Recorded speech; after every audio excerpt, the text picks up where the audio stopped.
All right. Happy Wednesday, everybody, and thanks for joining us on the National Gathering Working Group call, the weekly call.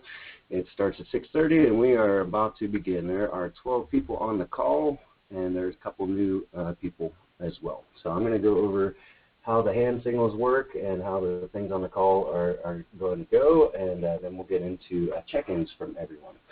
So real quickly here, if this is your first call, if you would like to get on stack, please press the number 1. If you agree with something that someone is saying, please press the number 2. And if you disagree with something someone's saying, please press the number 3. If there's a speaker speaking that you would really like to directly respond to, please hit the number 4 and then keep that direct response to about 60 seconds or less if possible. It's a way that people can get ahead of one another and stack and end up degrading the conversation into a bunch of back and forths that are too long. So anyway, that's what a direct response is. And if you have any technical problems or need a point of clarification or something, please press the number 5. That will let us know you need immediate assistance. Now, if there are any questions about that, please press the number 1. And let's see here. I'd like to get started with checkout. So let's see. We're going to go from the bottom up. And that's going to start us off with Jackie Splain. Jackie, your mic is open if you'd like to do a check-in. Hi, everybody. Jackie with Interact and Occupy Buffalo. Busy week. Check. I'll fill in groups later. Check. Thanks for that, Jackie. Gandalf, you're going to be next on checkout or check-ins, followed by Sally. Hello, everyone. Good to be back. I'm looking forward to the phone call. I yield. Thanks for that, Gandalf. Gandalf's coming at us from Occupy Sacramento. We're going to go Sally, followed by Robert. Sally, your microphone is open.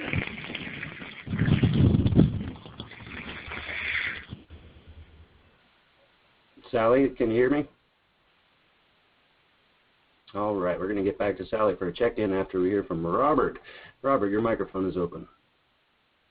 Robert from California, Northern California, Redding, California. Occupy California Facebook page. Check. Thanks for that check-in, Robert. We're going to move next to Nikki from Palm Springs. Nikki, your microphone is open.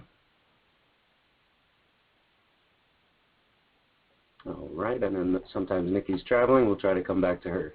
Lisa, followed by Carrie. Lisa, if you'd like to check in, your microphone is open. Certainly. This is Lisa with Occupy Sacramento, and I'm taking notes today and having trouble getting the Titan pad to work very well, so I'm taking notes on a separate document. I check. Well, thank you very much for stepping up to take notes today, Lisa, and I also had a little trouble with Titan pads today. I hope that's not something we need to worry about. All right, Carrie, followed by Emma. Carrie, your microphone's open. Aloha, everybody. This is Carrie from Occupy Hilo checking in. Check. Aloha, Carrie. Emma, I haven't met you on the call before. If you could just check in, let us know who you are and where you're from. Your microphone's open. Hi there. This is Emma. I'm from Lakeview, Oregon, which is kind of the middle of nowhere. So I'm a one-person occupied outback. I'm also at UC Davis. I've been part of Occupy Davis on occasion and also Occupy Portland. And I represent an organization called the CLU, the Conscious Life Ecumenical Union. That's all about air, water, food, and energy. So thanks for checking in, Emma. Yeah, no, definitely. That's a reminder to say check when you're done. Thanks for checking in, Emma. It's great to hear from somebody from Oregon. I'm going to go with me next because I'm in order. My name's Chaz. I'll be facilitating the call today. I work with Occupy Pittsburgh and lots of people here in the Midwest. So solidarity from the Midwest and check. We're going to go next for check-ins to Charlotte, followed by Kathy. Charlotte, your microphone is open. Hi, this is Charlotte and Mike. We're from Roseville, Occupy Sacramento. Check. Good to hear your voice, and I'll try to remember your name this week, Mike. It's Mike and Charlotte at Occupy Sacramento. All right, we're going to go Kathy, followed by Cal. Kathy, your microphone's open for check-in. Hi, this is Kathy from Occupy Sacramento. Check. Thanks for checking in, Kathy. We're going to go Cal, followed by Brother Carter. Cal, your microphone's open. Hey there, folks. I'm likely not going to be sticking around for the call, or I might be called back into the call if need be. So have a great call. One last question. Do we know anybody from Charlotte, North Carolina? If you know somebody from Charlotte, North Carolina, put up some number like a 5, and Chaz can let me know, because we needed somebody for a radio interview from Charlotte. I don't know if anybody actually responded to that, but if we know somebody who's in Charlotte, North Carolina, or near there, they wanted to do a radio interview on Pacifica Radio. Check. All right, thanks for that information, Cal. And let's see, Brother Carter, you got a 1-up, and you're up for check-in, so you can cover both of those if you like. Your microphone is on. Hi, everybody. It's Brother Carter, Occupy Sacramento Urban Outreach, Occupy the Dream. I put the 1 on because I didn't know if you knew I was on, so I was forced to have it. I just came on. And I also wanted to say I'll be listening most of the time because I'm in the middle of driving and I don't have an earpiece, so I'm kind of like listening in, and then I'll let you guys know when I come to one place or location. Check. All right, thanks for that, Brother Carter. We always appreciate having you on the call. Let's see here. I'm going to go back to Nikki from Palm Springs and turn your mic on. We didn't get a check-in from you. Nikki, your mic is on. Okay, hold on. I'm there. Hi, I'm driving though, so actually technically getting gas, but I'm listening in. So I'll if I need to get in, I'll pull over. Over. Thank you. Thank you very much for that, Nikki. I think we've got 3 drivers now, Nikki, Carrie, and Brother Carter, so we will be careful not to help you wreck or anything. Let's see here. Delphine, your microphone is muted. If you'd like to check in, please unmute your microphone. If not, we've got 13 people on this call, all of whom have checked in. We unfortunately lost Sally. I think she was having a technical difficulty. All right, so that is the first 8 minutes of the call. We were able to get the check-ins out of the way. It's now time for announcements. If anybody has anything they'd like to announce about the movement, about the gathering, anything they're working on that they'd like to get the word out about, please press the number 1 and we'll put you on the stack for announcements. All right, we've got one from Nikki. Nikki, your microphone's open, and we'll be followed by Lisa, then Robert. Hi, Occupy LA is really excited. So what we're going to discuss next is what kind of logistics we have. So we really need to discuss with Occupy Sacramento in terms of logistics. Occupy Venice Beach tentatively gave me a thumbs up. They want to plan. I said I'd get it to them in 2 weeks, what I want them to help us bring up there. And what else? Yay. That's it. Over. Thanks for that, Nikki. I have seen a lot of great things coming out of Southern California. All right, I think Delphine is ready for a check-in. She's got a 5-up, so I'm going to open up your microphone, Delphine, and let me know what you're saying. Hear me? Can you hear me? Yeah. Yeah. Oh, okay. I'm sorry. My question was simply, how do I unmute? And I had not yet gotten on the online part. So thank you for letting me speak anyway. This is Delphine from Occupy Sacramento. Just checking in and looking forward to this call. Thanks. All right, thanks for checking in. And I think for telephones, it's you hit the number 6 to unmute, and then depending on if you're using Google on the computer or whatnot, there's a toggle button to hit. So, all righty. Let's see here. We're going to go next. We got Lisa with an announcement. Your microphone is on. Actually, I yield. I'll just wait till the Occupy SAC report backs. I yield. Okay, great. Yeah, just a reminder, we'll move into report backs right after announcements. So, Robert, you're the last announcement. Your microphone's open. Yeah, Robert.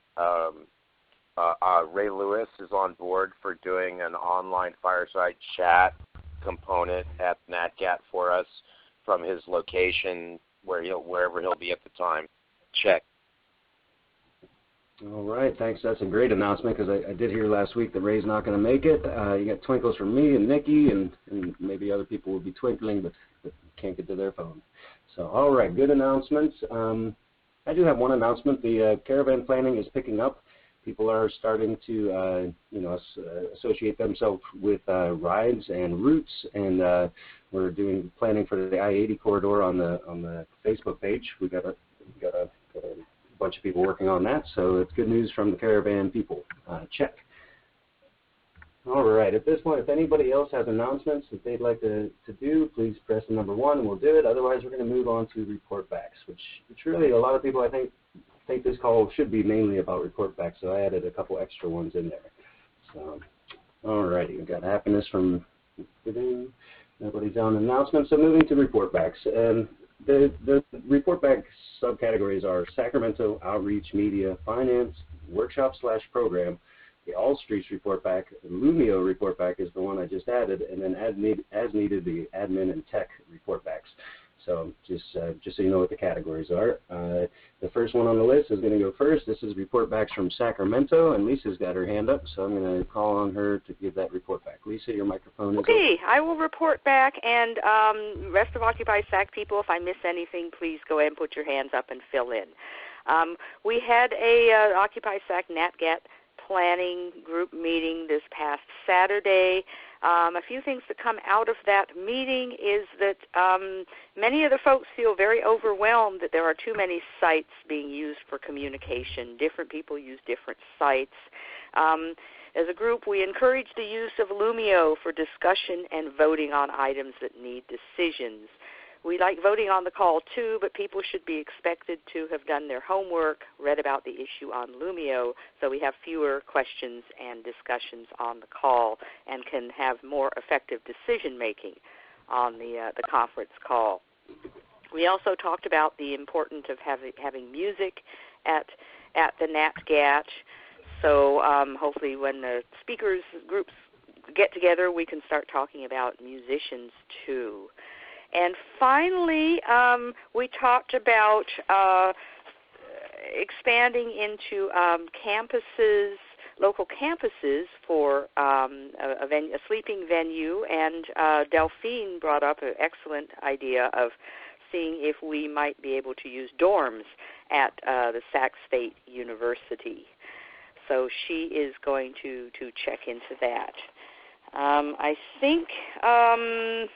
one final thing, Gandalf is going to get in touch with Andy Kahn, who has contacts in the music world business of booking acts, to find out how to get in touch with musicians directly to see ones that could come and perform here. And we like the idea of having some name musicians and many who aren't necessarily names, having a good mix. I yield. That's the end of my report. All right. That's a great report back. You get twinkles from myself, Nikki, and Jackie on that. Sally, you got the number 1 up, and you weren't able to check in. If you could check in and then do your report back, that would be great. Sally, your microphone is on. Yeah, hi. I'm standing out here in the rain in front of a local planning board hearing. Yeah, Lumio is great for pre-votes, but this call, as far as I know, is still the main final vote place, and I don't know, I have mixed feelings about the multiplicity of platforms, because different people like different things. As long as they all come back to one place, that's the main thing for me. Check. All right, thanks for that. Sally's getting at us from New Jersey, Occupy Sandy, Occupy Bergen County, New Jersey. You got twinkles from Robert and Nikki on that one. All right, so let's see. That goes through report back. Does anybody else want to do a report back from Sacramento? Did Lisa miss anything? If she did, please press the number 1. Otherwise, we'll move on to outreach. All right, Gandalf, your microphone is open. Yeah, we also talked a good deal about the issue of speakers. The first do we have enough speakers to occupy to fill up as necessary? But we also were interested in a few celebrity speakers. The question was, how are we going to make decisions about who to approach and by what criteria? And develop consensus about who we should talk to and who we should not talk to. And, somebody's Uncle Sal has a presentation he would like to make, and, how do we distinguish and make decisions about who we approach for speak? We developed a whole list of what we were interested in, but we realized that kind of any name you bring up, you have to kind of put it in front of the whole community and ask how people feel about it. So anyway, the subject of making decisions about speakers was difficult and kind of unresolved. It played into the questions about communication, how we make decisions, how we come to conclusions, and so on. So I just want to make sure that issue is open and in the forefront, and people know that we need to deal with that directly. Chuck. Thanks for that, Gandalf. And you actually bring up a really great point. Jackie gave you twinkles on what you just said. I think, well, for me, it's getting a little frustrating because we've had tabled business that are waiting on the workshop speakers subgroup to meet for about 3 weeks now, and this is becoming a problem. So with that said, if anybody has a report back from the workshops/program working group, please give us the report back. And if the same thing that happened last week, nobody has that report back. So it seems to me there is no working group. So no hands are going up to report back. So there we go. Lisa, your microphone's open. Maybe you can clarify. Okay. Many of us felt that we need to have an actual, real-time conference call about this, rather than this huge volume of emails that's growing and growing. With, like you say, people aren't responding, voting, etc. So I've put out a doodle poll to the people who are on that committee through the work group email list.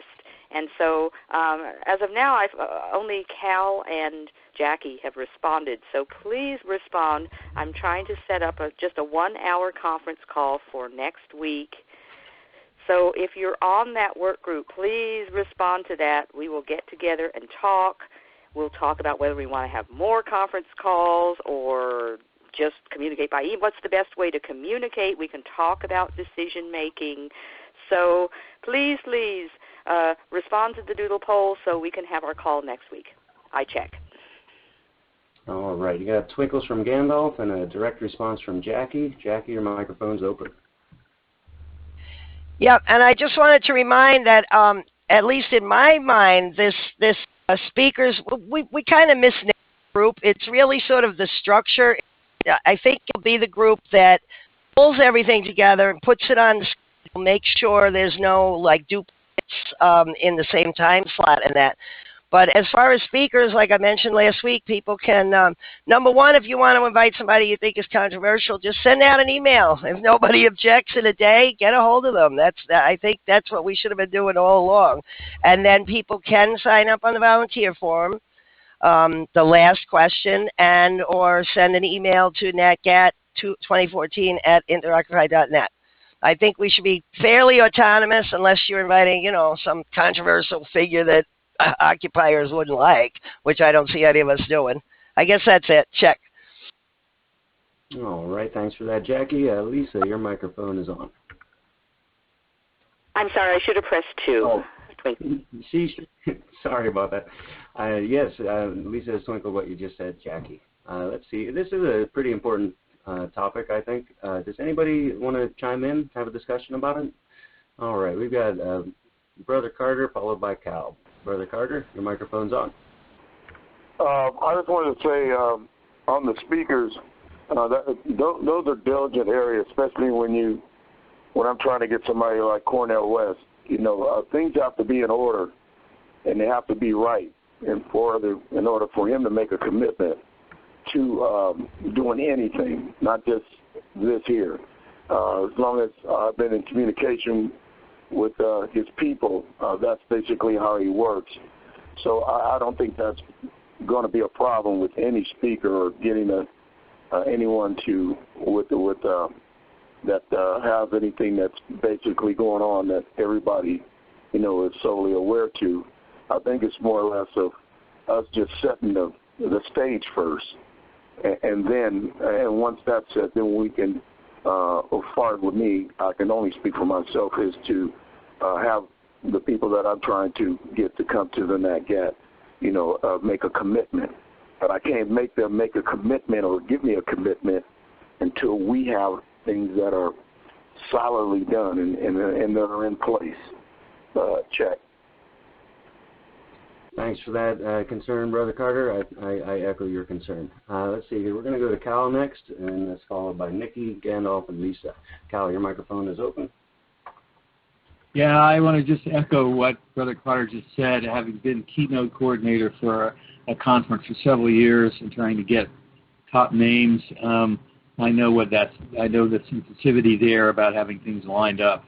What I pressed for was I just wanted to add that while we're still waiting to get that call scheduled, we started having a conversation on a pad for that group in which we're discussing certain questions like how will we deal with input about workshops and speakers, how do we coordinate with all streets, what did the general schedule of the days look like, what are the formats of the days in terms of the balance between outside speakers and presenters versus having people from within Occupy and sourcing our own collective wisdom, as well as teach-ins and teach-backs and all of that stuff. So those are questions that we're starting to ask, at least in the written form. And the last one is what we're looking at is how often and what the format of the GAs might be. I wanted to say about decision-making, I think that I imagine we'll take up soon as well. I'm going to add that to our list of questions for now. I can't imagine that this subgroup will make decisions about who should and shouldn't speak. I think it's more like how do we coordinate all of it and get it all together so it flows well and things don't conflict and and everybody gets their needs met. But I don't think this group's going to be like looking at different speakers and saying yes, this person can speak and that person can't speak. Check. All right, thanks for that, Kyle. The direct responses are starting to flow in. I'll remind everybody there's still a stack. Please keep your direct responses as short as possible. We're going to go to Lisa, then Jackie. Lisa, your microphone's open. Very quickly. First, response to Brother Carter. And anyone who has speakers, I would say go ahead, reach out to them. You know what our dates are. Find out the speakers' availabilities during those dates, and go ahead and email it to, I will defer to Cal on this. You mentioned something about a pad, but maybe you could email those to the general NatGat group for now, or you could email it to the speakers group. My second thing is, Cal, you mentioned starting a discussion on a pad, and that's one thing that Occupy SAC is going insane with these different ways of communicating. What's the benefit of doing that on a pad rather than, say, a Lumio discussion or email? I check. All right. Conveniently, Kyle has a direct response up, so we'll go to him to answer that question. Kyle, your microphone is on. Well, so a couple things. One is, I forgot the first thing you said, Lisa, because I wanted to respond to that first. I don't remember what it was. As far as the pad versus Lumio, I mean, right tool for the right job. Lumio is good for pre-discussions about proposals and things like that. If you're having a brainstorming, I think the pad is much better. And my idea was to use the pad when we were actually on the phone to do collective brainstorming, which we haven't done yet with any of the NatGat efforts. But it's a beautiful thing to do. It's one of the ways of getting collective wisdom out into the air. So that's one thing, and we're still experimenting with Lumio. I myself am overwhelmed with the amount of Lumio proposals that people are doing. I can't even begin to read them and keep up with it. So for me, that's not working. I just want to say so far, with the limited bandwidth I have, I've got to focus on the areas I have to focus. Chad, can you open up Lisa's mic and ask her to repeat the first thing she said, because I wanted to respond to that, whatever that was. Sure, I'll open up her mic, and just to remind everybody, that was a 60-second, that's how long 60 seconds is. Lisa, your microphone is open for the question Cal just asked you. Yes, what I asked is if people do have speakers that they want to invite, first I said go ahead and let the speakers know what our dates are, so you can find out their availability. But then after they want to submit the ideas, where should they email those ideas to? Can everybody access the speakers' email group, even send them an email even if they're not a part of it? I yield. That's my question for you, Cal. Yeah, I don't think that the Mailman server lets us set up an open list where anybody who's not an actual subscriber for a list can post, but I'll have to check on that. I know you can do it with Yahoo groups. If you have set up the list a certain way. I was going to suggest what we might do is we should ask Jackie to set up an inbound email address that aliases to a couple of our addresses or something, so that we can get them posted. Let me work with Jackie on that, but I think we should set up a general input address that says, mail to speakers and program at blah, blah, blah, blah, blah, or something like that. So I think that's probably the best solution. So your original idea of having an email address sounds like the best one, Lisa. We have to figure out how to make it work. Check. All right. For now, I think I've got all the direct responses, and I hope everybody appreciates how long a direct response can take and derail the stack. Nikki, you've been on stack for a bit. I hope you remember what you were going to say. Your microphone is open. All right. Nikki's driving. Sorry about that. If you want to put your hand back up again, let me know. We got a direct response from Robert, followed by Gandalf, who's been patiently waiting on stack, then Brother Carter. So, Robert, your microphone is open. I fumbled my fingers. Sorry. Check.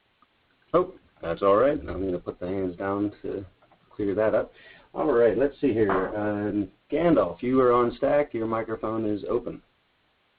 Yeah, just briefly, I'm really concerned about the idea of just having kind of open season on speakers, that we might have wall-to-wall speakers, and I think one of the concerns of other NatCats is there's too many speakers and not enough by the body, and I don't know. There's just like some kind of, I hate to say the word control, but some kind of limit on the amount of time that we're going to have people on stage speaking to the group, and I don't know. It sounds like that we're going to have a mechanism to discuss this, so I don't think it has to be settled right now. But that's my concern. Check. Thanks for that, Gandalf. Brother Carter was the last one on stack. Cal, I'm not ignoring your direct response. I just want to get this stack cleared real quick. Brother Carter, your microphone's open. You're last on the stack. What have you got to say? Okay, first I had to pull over for this one. What I want to say as far as on the speakers, let's not make this a hard thing to do and make it a long list of speakers. Remember, we have 3 days of activities, and in those activities, I believe that's how we could coordinate and line those speakers up so that we don't have to worry about who's speaking on what and how many people are going to speak on it. We define what issues that was going to be the topics during each one of those days, and there will be a voice behind it. And I think that would be the simplest way. Other than that, it would be uncivilized because we would end up with a bunch of people speaking and people not knowing what they're speaking on. Check. Thanks for that, Brother Carter. It sounds were you in Kalamazoo last year? I know you weren't, but that's what it seemed like to a lot of people last year. Just speaker after speaker after speaker. So anyway, Cal, your direct response, I hope you remember what it was. Your microphone is on.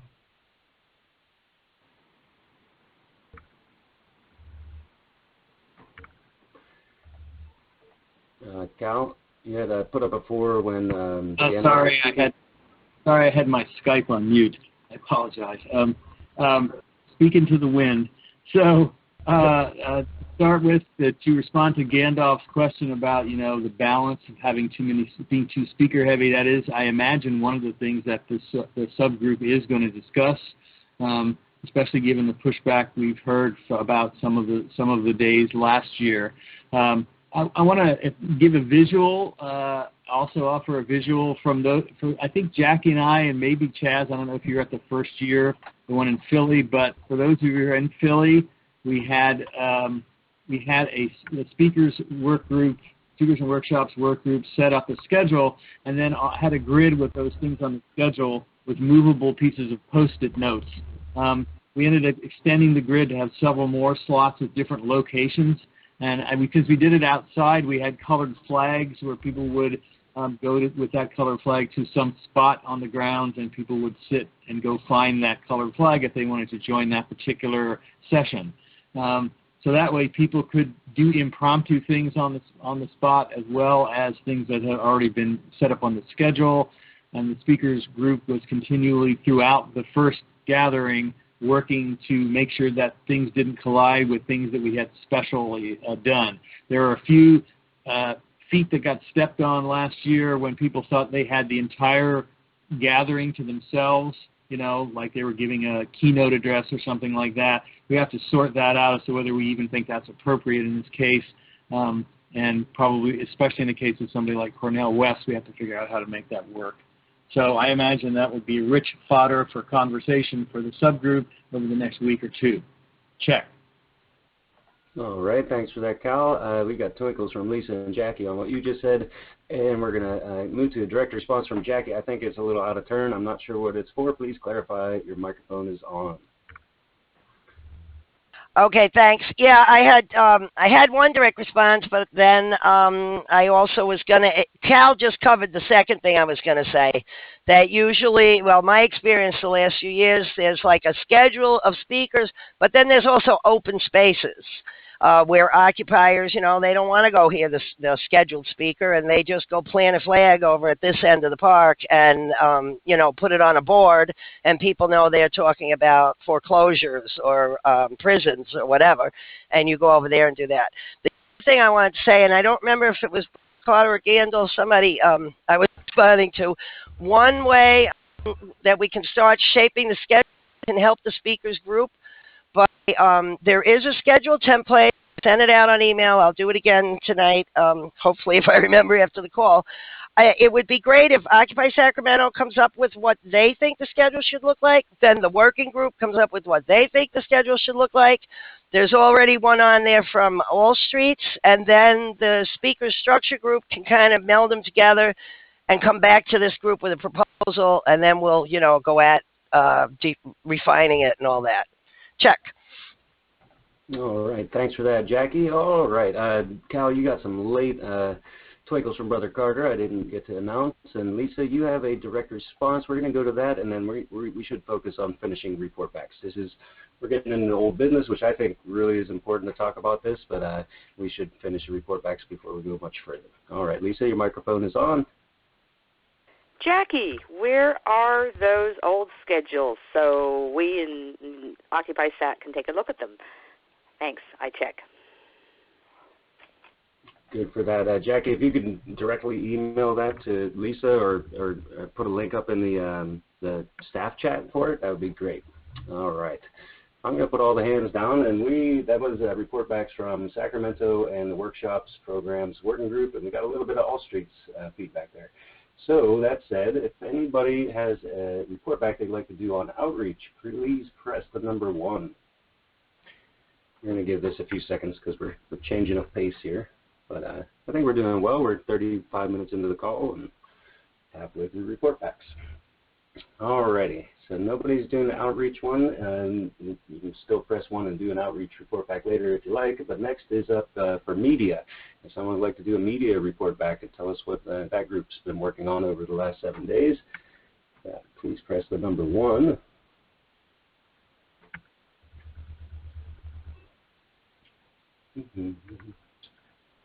Well, maybe to make this go a little bit faster, is there anybody that would like to do a report back on Lumio, finance, admin, tech? Please press the number 1 and we will do the report back. All right, Jackie, we've got your hand up. Maybe this is about Lumio, and then we'll go to Brother Carter. So, Jackie, you're up first. Your microphone's on. Okay. Okay, and no, it's not about Lumio. I actually have several report backs. Right now I raised my hand for finance just to let everybody know we did get the donate button up and the page up. So, that is, it's on the hub, the NatGat 2014 at interoccupy.net. So if anybody wants to start sending out donate links. What else? Should I do another one now? Let me put my hand up. So let me get organized. Check. You're okay. Good. Put your hand back up when you're ready. Brother Carter, maybe this is a report back. Your microphone is on. Yes, I said that in the last report back when we were going to talk about finances. I was going to talk to Linda and find out what was going on with the account. I know she had mentioned it was a WePay account, and I believe they weren't going to use that one. But the thing is, she's having a hard time coming on these calls. So it's almost like saying, you know, I'm going to be going back to get information from her, bring it back to me, and bring it to you. So how I decided to do it is to, if it's possible, I'll just come on and work with the finance committee since I'm on the account of the Occupy Sacramento. Now, there's another thing with that. I believe the group opposed that account for the NatGat. So what we'll have to do is open up another account. But there is a account that's already secondary to that. But the only thing about it is it's in my name, and it only has $2 in the account. I just open it up just to have it, just to another account. So if we want to use that one, that's there. The only thing is it's just in my name. So and that would be the question check. All right, that is a good question, Brother Carter, and it's good to hear you're joining up with the finance working group. I got twinkles from myself and Jackie on what you just said, and you know, at this moment, since the stack is clear, I'd just like to recognize someone new that has come on the phone call. I hope I'm not surprising you, but Terry Loff, you've sort of been hanging out, and I wasn't able to get you to check in. If you'd like to check in now, your microphone is on.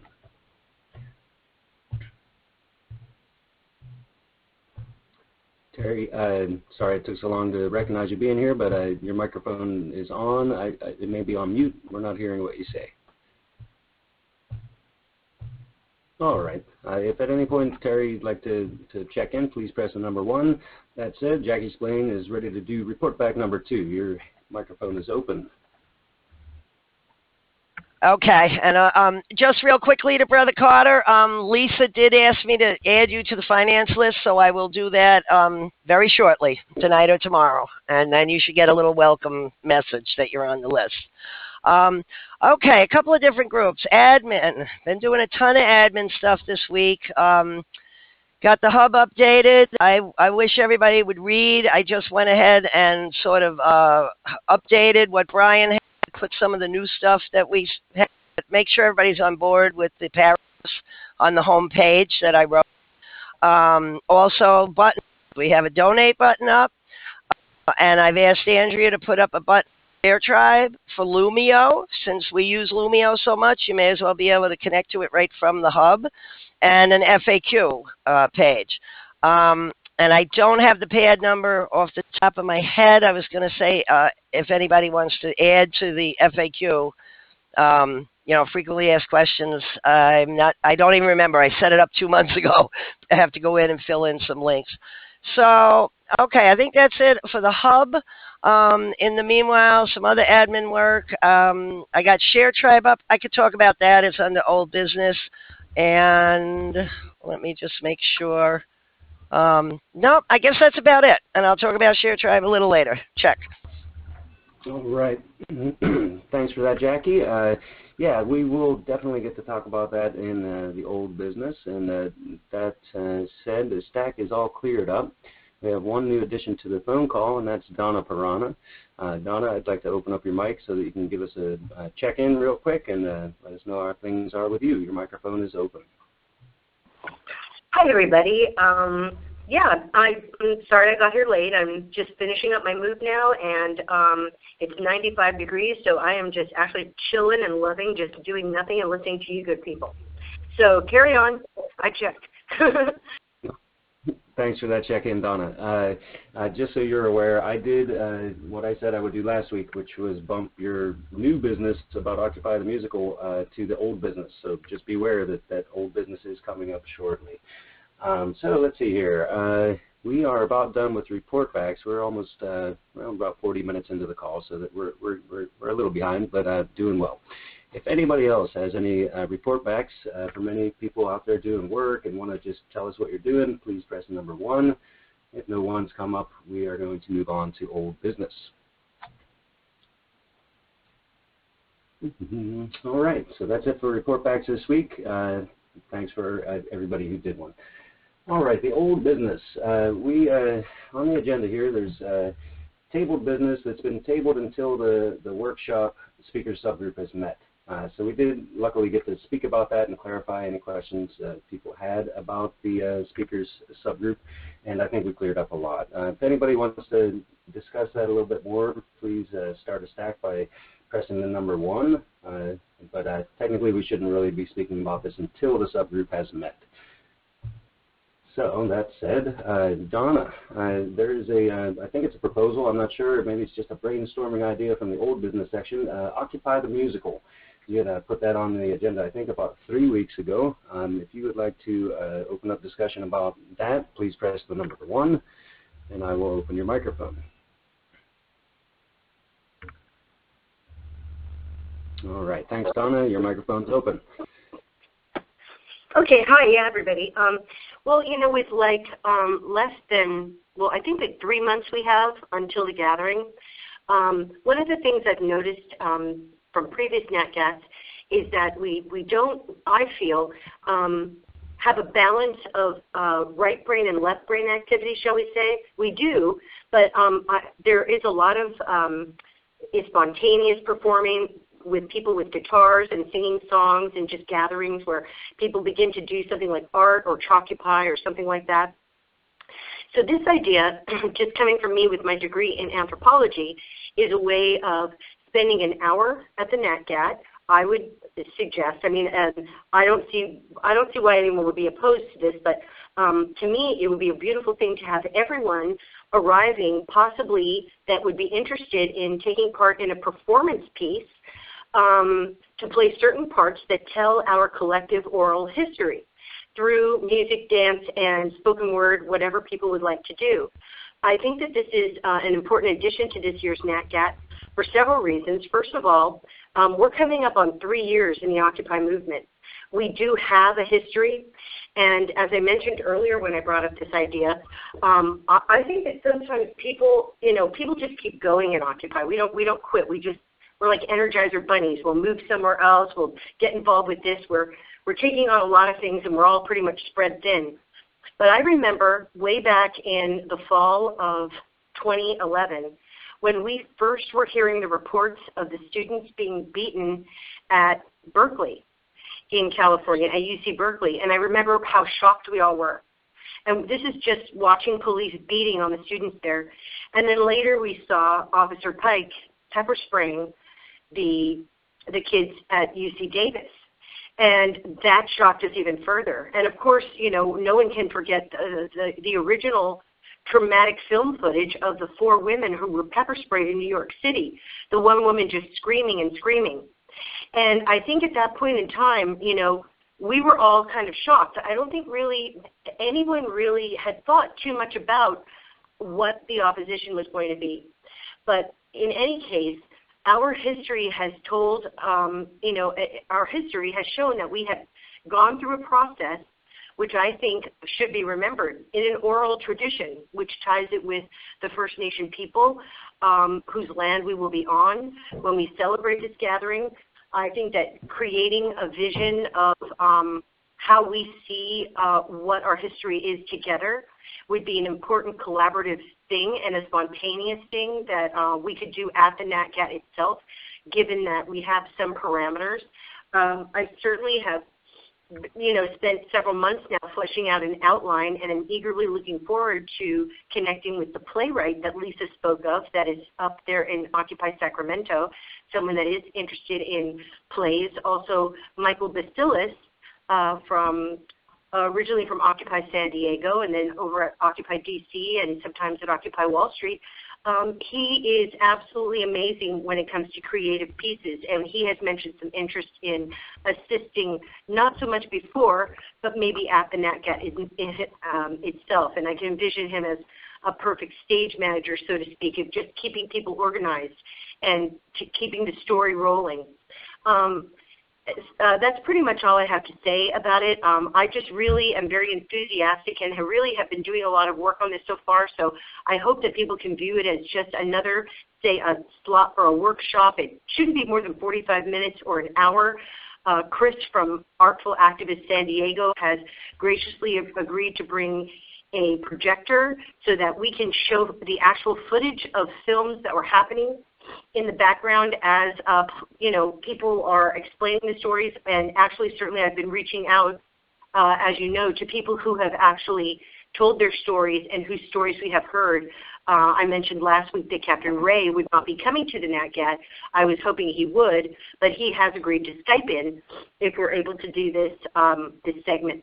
So pretty much, I guess, since we haven't been able to get rolling on the speakers and program committee as of this time, I really just don't want this to fall through the cracks, because the vision that I feel in my heart is one that people could come and get really excited about. Wow, does anybody want to play these people in this, performance art? We need people to be the pepper spray kids, or the different parts, like Shamar Thomas, if he can't come, it's someone there that can speak on how they felt when they saw him and when they were experiencing this, because we definitely have come a far way. And not trying to toot our horn, but Occupy, of all the movements in this global protest movement, this paradigm shift, we basically pointed right at the people who are responsible for the financial injustice and inequality in the world. And those people are not going to be able to hide anymore. So I really want us to remember our history of how we got there. Sorry. I'm kind of rambling. I'm my first break today. I'm done. I yield. That's great. No, thank you, Donna. And yeah, just remember there are 13 people on the call, and what you said was very important and needed to be said. Thank you for that. You got twinkles from Brother Carter, myself, Emma, Lisa, and Gandalf. And let's see here. Lisa, you had the first direct response. We'll follow that up with Jackie. Lisa, your microphone is on. Okay. Thank you. Donna, I wish I could relinquish all of my other NatGat responsibilities and dedicate myself to helping produce this wonderful Occupy musical, because that's where my heart is. I love this sort of thing. Unfortunately, that is not realistic, but I hope to participate in it in some way. Now, I did do a little Google search, and I see that somebody named Joshua M. Brown actually started writing something called Occupy Wall Street, the musical.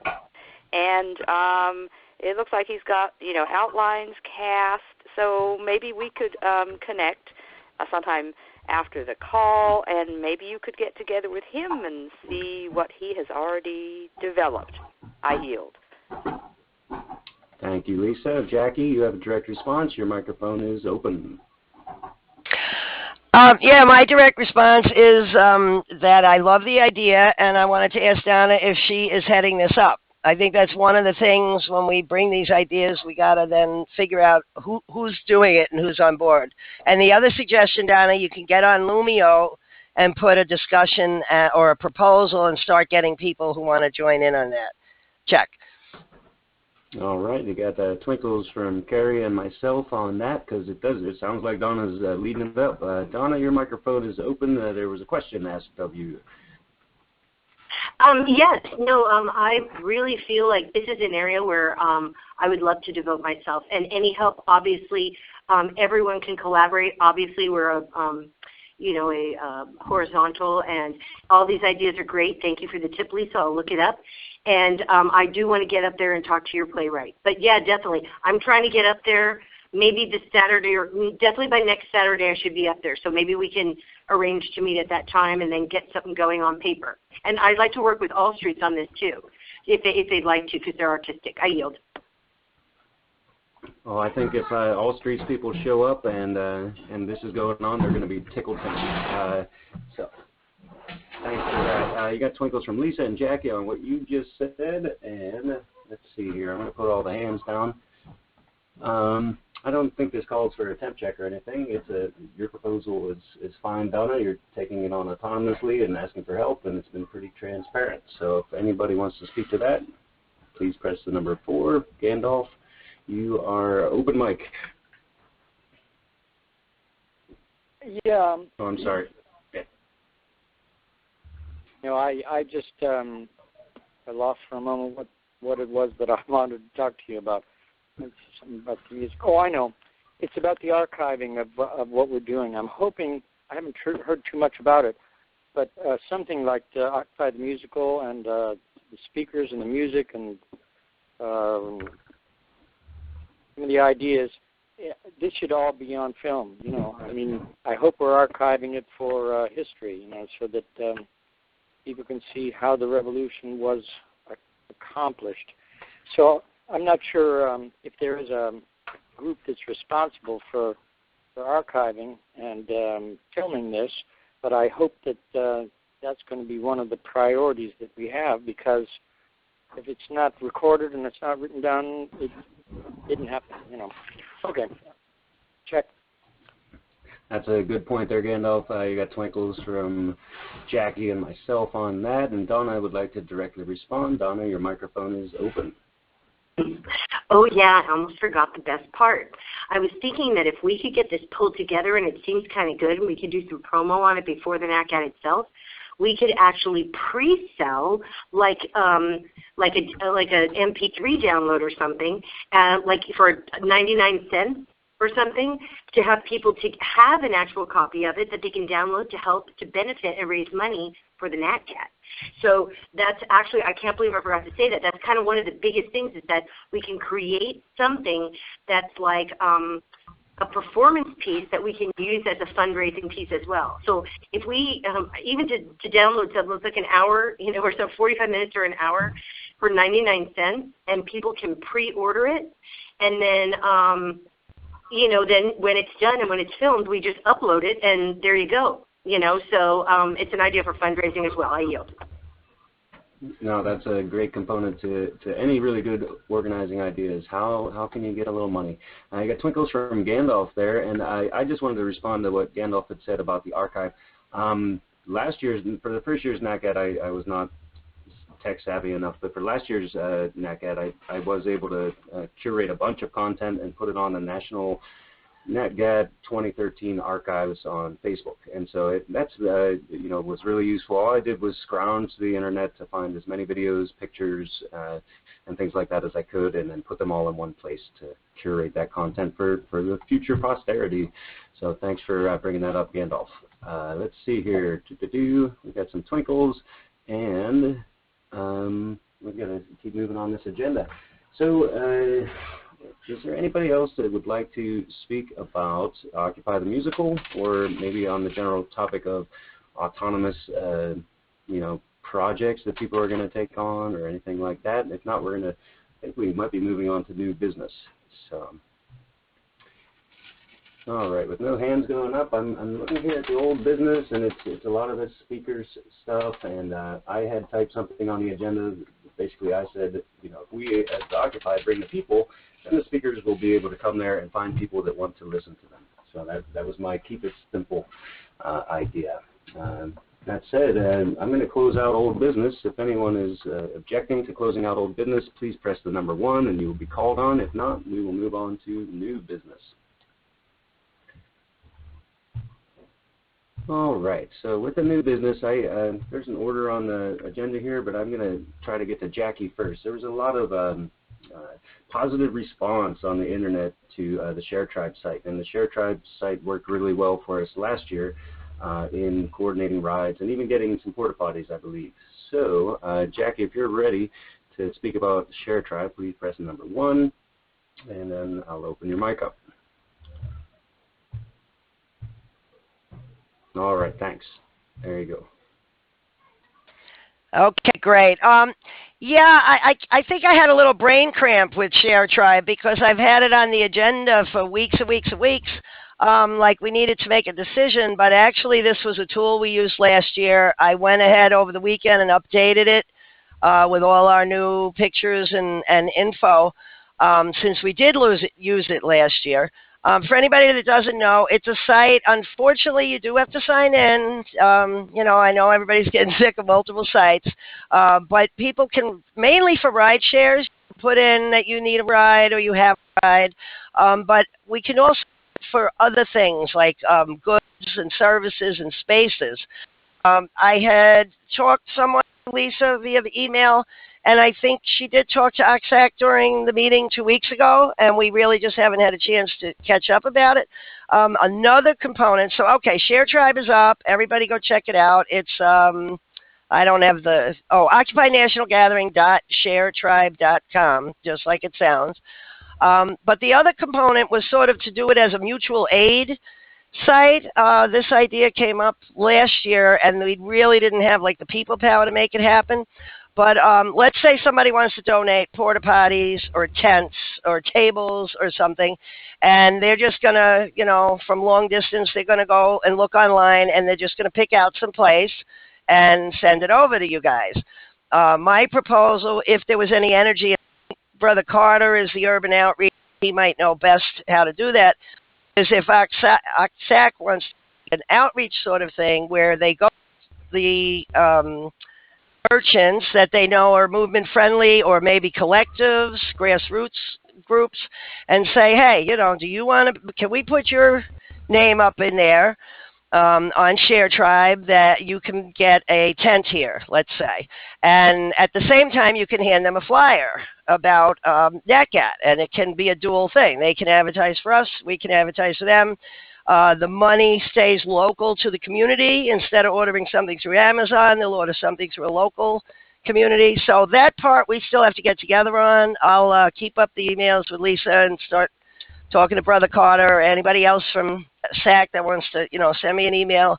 We'll get that going. But the actual site is up. Everybody take a look at it. There is, I do need feedback again on the admin component. I put up, you know, some things I thought about the project. And if you go to Occupy National Gathering is actually like a user on the site. If you look at their profile, I wrote up a big thing, which I think is pretty much the same as on the hub. But let's just make sure, because I did this all autonomously, that everybody's on board.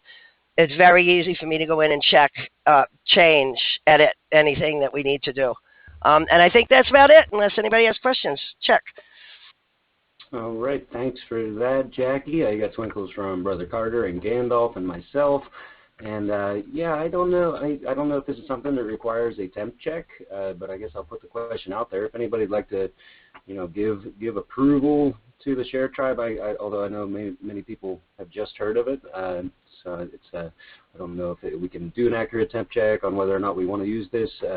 Suffice it to say, it's just another tool that people can use to promote the National Gathering. So I'm not seeing anything come in, so we'll just keep on doing what you're doing, Jackie, and we'll get as many people involved as possible. All right, so nothing else to say about Share Tribe. And then the agenda is not really set up incredibly great, so I'm reading something here. It says Occupy History of Gifting Society and Tactic. The Amazon Wedding Registry, and yeah, all these different ways to get donations. There was a question, real quick, I'm going to read it from the Titan Pad from Mike. It's does donate on InterOccupy go directly to NatGat 2014? It does not say it does. Can the donate also take PayPal? If anybody has an answer to those questions, please put up your hand. The question was, does the donate on InterOccupy go directly to NatGat 2014? There we go, Jackie. This might have to do with the our fiscal sponsor. So what have we got? Your microphone's on. Right. I'm trying to open the page as we speak. It's not opening yet. But what we donate should go on and say going to our fiscal AFGJ. But yes, it goes directly to us. Which, if I could say real quick too, back to Brother Carter and the accounts. We don't have to worry about any bank accounts until money comes into play. AFGJ will collect the money. I had forgotten that part. I thought we needed the bank account in the beginning. They'll just collect the money and come around July. If we, you know, then we want to withdraw some of it, then you need a bank account for it to go. And you know, and it can either be OCSAC or it could be yours, Brother Carter. You know, anybody that you're a trusted member of the. So, but yes, it goes right to there, and no PayPal. Check. All right, thanks for those clarifying answers. Brother Carter, you got a one-up. Your microphone is on. Okay, I just wanted to speak on regard to what Jackie said. Absolutely, and what I'll do is, like I said, I don't do anything with that other account, so I'll just leave that like it is until we come around to whatever, you know, we need to do. So that'll be available, so we don't have to have that discussion down the line of what we're going to do. You know, if it's already done, it's already in place, then we'll wait till in play comes along. Check, and thank you, Jackie. Yeah, I totally agree with what you just said, Brother Carter. It's like no sense taking a temp check before we actually are going to use your account, which I think is a great idea. It solves some problems. All right, Gandalf, you're on stack and your microphone is open. Yeah, just the talk, when we start talking about financing, it's becoming more and more clear as the planning committee is working, is that we're going to have a significant amount of money to be able to, particularly when it comes to the venue. We're talking thousands, perhaps thousands of dollars. And if we need, I guess I'm asking for someone to give me some reassurance that we can really begin to take in a significant amount of money for the NatCat, and soon, because we're going to have to be approaching people saying, we would like to use your venue, and they say, well, it's going to cost X hundred or X thousands of dollars.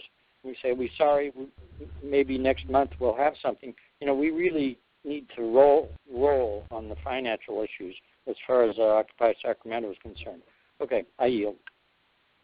Thanks for that, Gandalf, and that is a very good concern. You've got twinkles from myself and Carrie on what you just said, and yeah, if anybody would like to speak to like who's getting started on you know, fundraising and you know what the process is of you know, who's doing it, so Lisa, your hand is up and your microphone is on. Okay, thank you. Yes, Stephen has been doing some fundraising. He told me he was going to last week go to LACLA, which is a, I think it's a legislative organization for Latin American advancement.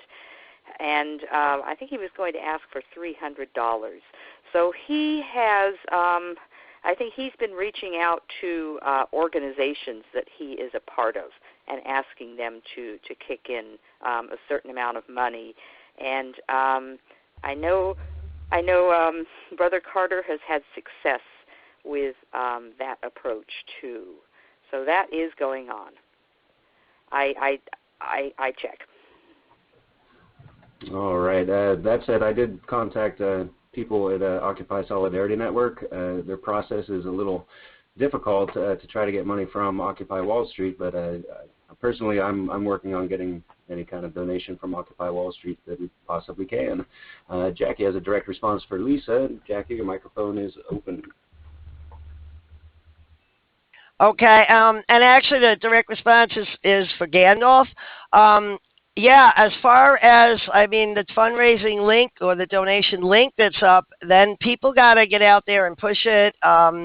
I don't want to dampen spirits, but last year, I mean, we had nothing until like a week before, and people started putting money in, and that only amounted to, I don't know, $500, and I think we got another approximately $1,000 on the ground, just like handed, you know, to us. And I do feel bad, but I know I've been writing emails about this stuff since January. It was like finance is the first thing, fundraising, got to do it, got to do it. So I'm sorry to be more help, but yeah, people are going to have to get out there and push. Check. Yeah, I think that's why, you know, it's, we've taken a bit of time to make everything look like it's something that people would want to donate to, and I think we're at that point now. So it's let's see, you got twinkles from Robert and a direct response from Lisa, and then we'll follow that up with Brother Carter. Lisa, your microphone's on. Okay, thank you. I have heard from some people in Occupy SAC that feel like we do need to go with something like a Kickstarter or one of the other groups like that that we need some mechanism to do active fundraising. We can't wait for people to just come to our sites or just go solely to our own local networks and people that we know. So I know that conversation would be longer than there is time for in today's call, but I'm hoping that that can be a conversation that the Finance Committee can have. I check. All right, twinkles from Carrie and Gandalf on what you just said, and we have got Brother Carter on the stack, followed by a direct response from Donna. Brother Carter, your microphone is open. Okay, I just want to emphasize what Gandalf had just said, and also what Lisa said. Now, here it is. Guys, we have events coming up, active events. We need to get a flyer ready with that information on it so that we can be putting out at all times every time we hit an event. Now, these are major events that are coming up. Tomorrow is May Day. After that, during the week, we're going to be dealing with Monsanto's and all the other things that are going to be coming through. So we're going to be going through various of people. The thing is now, we need to have the flyers with that information on it, and that should be the only thing that we're putting out information to show that the NatGat is coming here, and we need money, and we need them to donate. And the only way that that's probably going to happen is we have these flyers ready to go, and for the and when the next GA that we have, these committees that are working, start working on that now, because we're all going to be at these events. But the thing is, sadly, when I go and do these events, and I see that we never have no information out at these tables, and we can't wait till the last minute. We got to put it out now. Check. Lots of twinkles on what you just said there, Brother Carter. And yeah, I'm sorry. Sorry if I missed it, but I thought we had some kind of flyer when Stephen was still on the call. So that's not good. Alrighty, we have Donna, Delphine, followed by Jackie. Donna, your microphone is on. Hi, yeah. Well, this kind of ties back to the fact that I'm on the media committee technically, but I haven't really participated yet. But I'm a filmmaker and a live streamer, so I would love to, when I get to Sacramento, which hopefully will be by next weekend. It's like 95 degrees right now. I really don't want to travel. I would want to just kick it. But I can help up at Occupy Sacramento if you've got a media team up there. Maybe we can spend some time and go all around Sacramento and create a promotional video that we can use for Kickstarter. I would love to be involved with that project, so just letting you know, if a group's putting something together, I'd love to help when and if I get up there. And I definitely agree with the Kickstarter idea. We definitely need some promotional video that's alive, and definitely the flyers going out. Thank you. I yield. Thanks for that, Donna. Let's see here. You got twinkles from Carrie and Gandalf and myself on what you just said. Delphine, you're next on the direct responses. Your microphone is open. Hi, this is Delphine. I signed up for the fundraising committee, and I'm still on it. We definitely could use more hands on that deck. Martha had to step down because she had other projects that she needs to prioritize, and she's has a medical issue coming up. So so we have one less person, and we really need more. The reason that I think we're delayed, aside from my own delayed active involvement in a way that I think would be helpful for survival reasons on my end, has to do with, I think we need a bit more upfront to especially if we want to do something along the lines of a Kickstarter or other crowdfunding campaign. I mean, we could do crowdfunding, I think, with other sites besides Kickstarter, with maybe a little less of a fully formed product. But sorry, just to use the capitalist lingo. But if we want to raise funds, we have to have a certain something that we are putting out there that people see as worth investing in, and so I think part of it is going to be not only developing more our priorities in terms of actions and speakers for this event, but having something solid like a site that where our activities will be based from, and unfortunately we're still we're still in the midst of determining that, and I know time is of the essence now. We're 3 months before the event, so that has been the priority focus for me this past week, and I'm hoping that we're coming closer to finding that site. But I see them like kind of inextricably linked, and I would have a hard time personally starting any sort of crowdsourced funding for the event as a whole without having some of those specifics nailed down a little better than we do. Check. Thanks for that, Delphine. Let's see, I agree with what you just said. We're going to go with direct responses from Jackie, followed by Lisa. Jackie, your microphone is open. Yeah, I just wanted to mention I just don't get the Kickstarter or fund or crowdsourcing thing after we went through the whole decision to have a fiscal sponsor. It'll wind up costing more money. Why can't they just, this link, yeah, it comes up on the NatGat site, but it's a total different, it's a salsa link is the actual, site that it's on. Why can't you just include the link into any flyers or promotion? And then it gets the same place, which is all one place, which is why I thought we were going with a fiscal check. Right. I'm personally against kickstarting and GoFundMe's just because, in my experience, we lose money. But that said, we've got a Twinkles from Tricia, and that lets me know she's on the call. So I'd like to open up your mic for a quick check-in here. Tricia, your microphone is open. Hi, I'm on the rainy streets of Philadelphia, driving home from work, checking in with everybody. So everything's, copacetic on my end. Check. Thanks, Tricia, for your check-in. Let's see here. You just joined the call. We're zooming through here. We've gotten through old business, including the speakers and workshops. A little discussion about that. We've talked about Share Tribe and Occupy the Musical. We've got some good report backs and lots of talk about finances going on this call so far. So that said, let's see where we are on new business. There we go. Donna, you've got your hand up and your microphone is open. Yeah, sorry, I walked out of the room for a minute, but I did want to add that, in my opinion, or what I believe of the two things, I think that the fiscal sponsor is operating in a different capacity.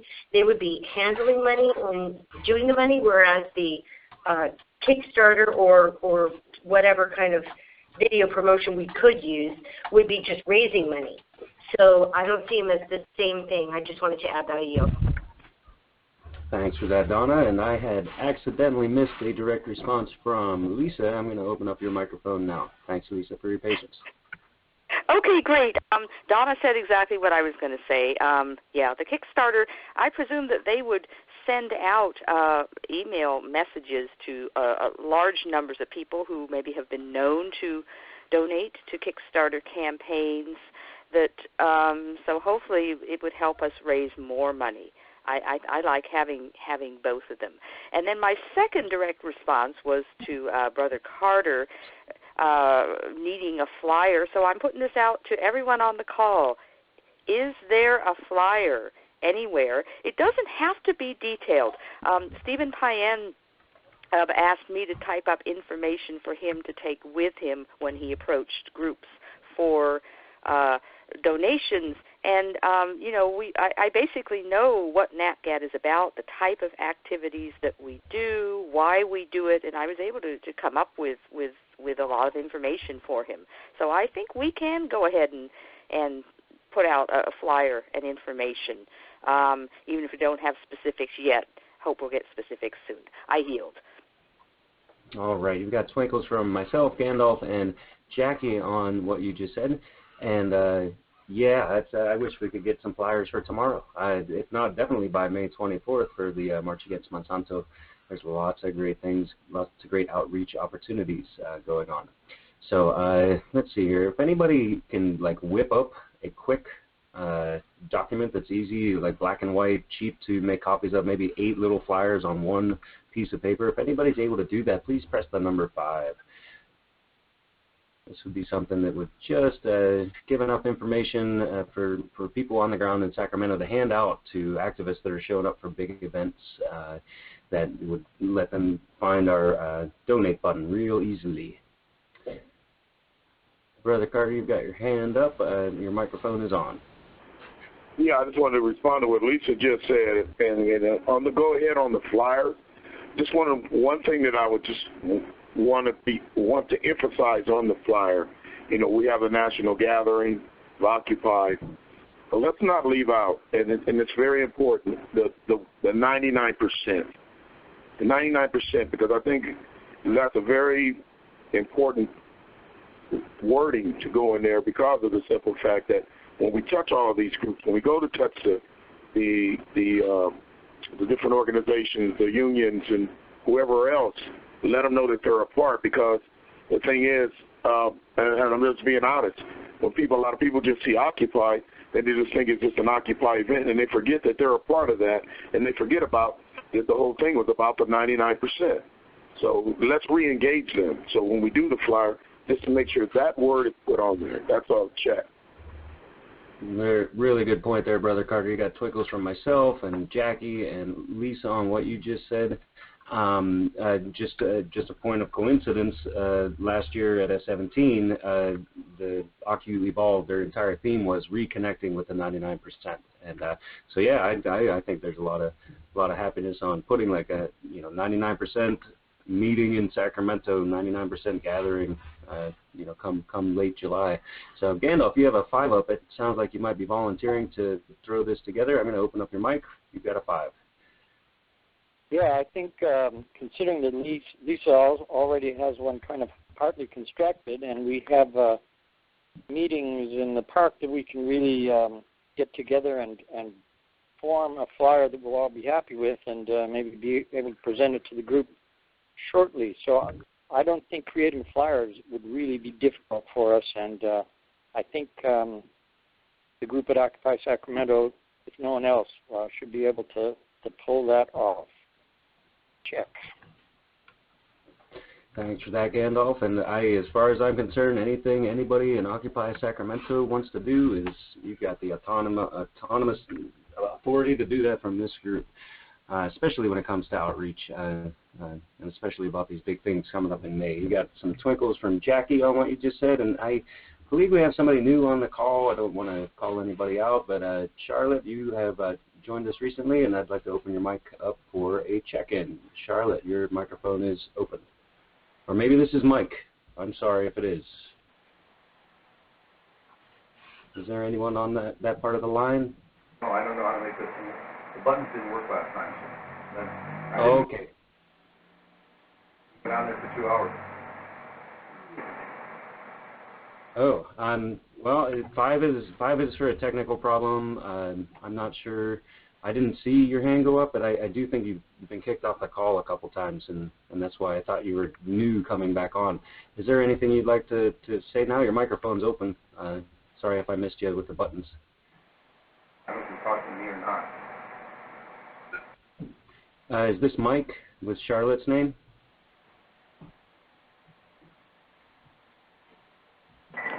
You've covered it. Thank you. Oh, thank you very much. Sorry. Oh, that's my own voice I'm hearing in an echo. All right. So let's see here. All the hands are down. It is 7:51. We've got about 40 minutes left on this call. The only things left on the agenda, there was a contingent new business item if Cal was on the call, and Cal is not on the call, so we're not going to address that. There are 2 parts of the agenda left. It's called Next Steps and Checkouts. So before we move on to Next Steps, if anybody would like to suggest a topic that we speak about, something that hasn't been spoken about, something that you think would be worthwhile to speak about on this call, please press the number 1, and we'll open up that discussion.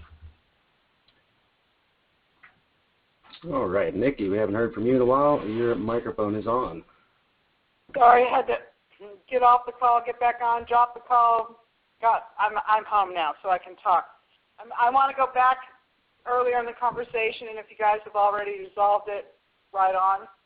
my vision that I see can be totally happening is having a completely transparent matrix of venues and speakers, and then different occupies or different people from different mindsets or focuses, like if your focus is on fracking, that they curate throughout the city whatever events that we're going to highlight or that they want to highlight and focus their people on that they're outreaching to.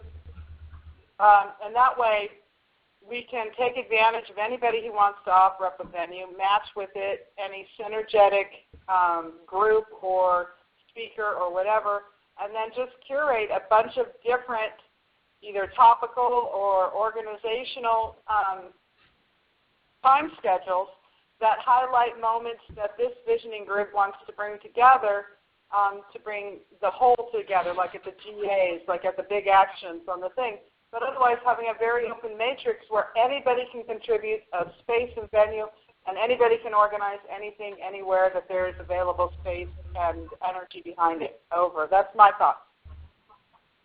Very good thoughts, Nikki. I got twinkles for you.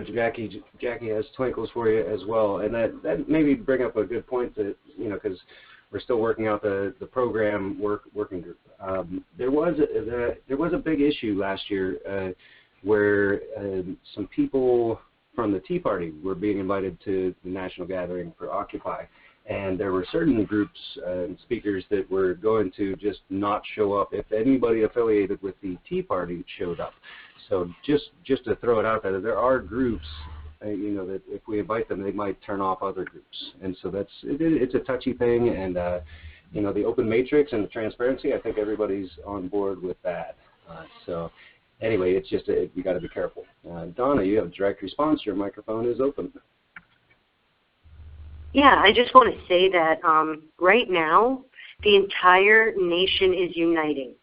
And I'm starting to see miracles happen between groups that are just joining together in alliances, realizing that united we stand and divided we fall. And we've always been divided and conquered. So anyone that's going to have some kind of personal issue with a group that doesn't share their ideologies, I think is really not, I don't know, I don't see that as something that we should even consider. I mean, I think we should promote unity, and together we rise.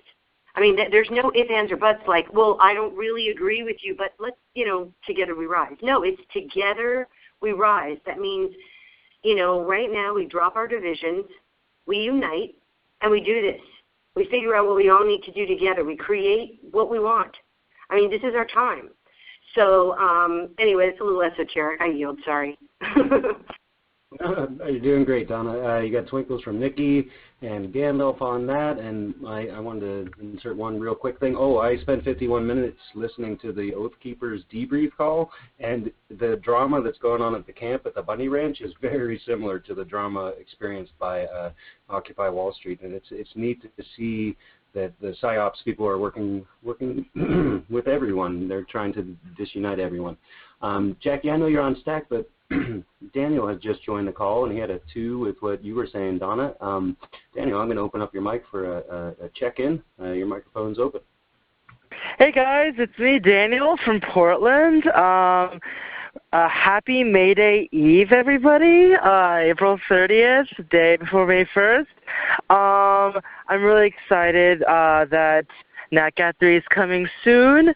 I'm really excited how I can devote more of my time because this is my last week of classes and finals are just days. And yeah, I really enjoy all the activity on Lumio. I enjoy all of the ideas that are being made and all the committees that are autonomously forming. Yeah, and I really hope that I can start getting transportation going. And I also do want to be trained on Meister Conference. I don't know if it's the first or second Tuesday of each month. Check. All right, good to hear your voice, Daniel, and looking forward to having you around for more of the time. Let's see here. Jackie, you're up next, followed by Lisa. Jackie, your microphone is open. Okay. First to Daniel, if you just look on the calendar or the InterOccupy site, way over on the right, where it says services, you click and it'll say Maestro Training and tell you the date. But I think it is the second Tuesday of the month. The reason I got on Stack was when we still had 40 minutes left, and you wanted to know if people wanted to talk about anything else. And I thought maybe an update on press release. And the other thing which came into play when we were talking about the schedules of that is day themes. We still have not, really had discussions about that. Sort of died out in the emails. That so if not tonight, just to get it out there that that's something we gotta get together pretty soon. Press release. I'd love to know if there's any more progress. Check.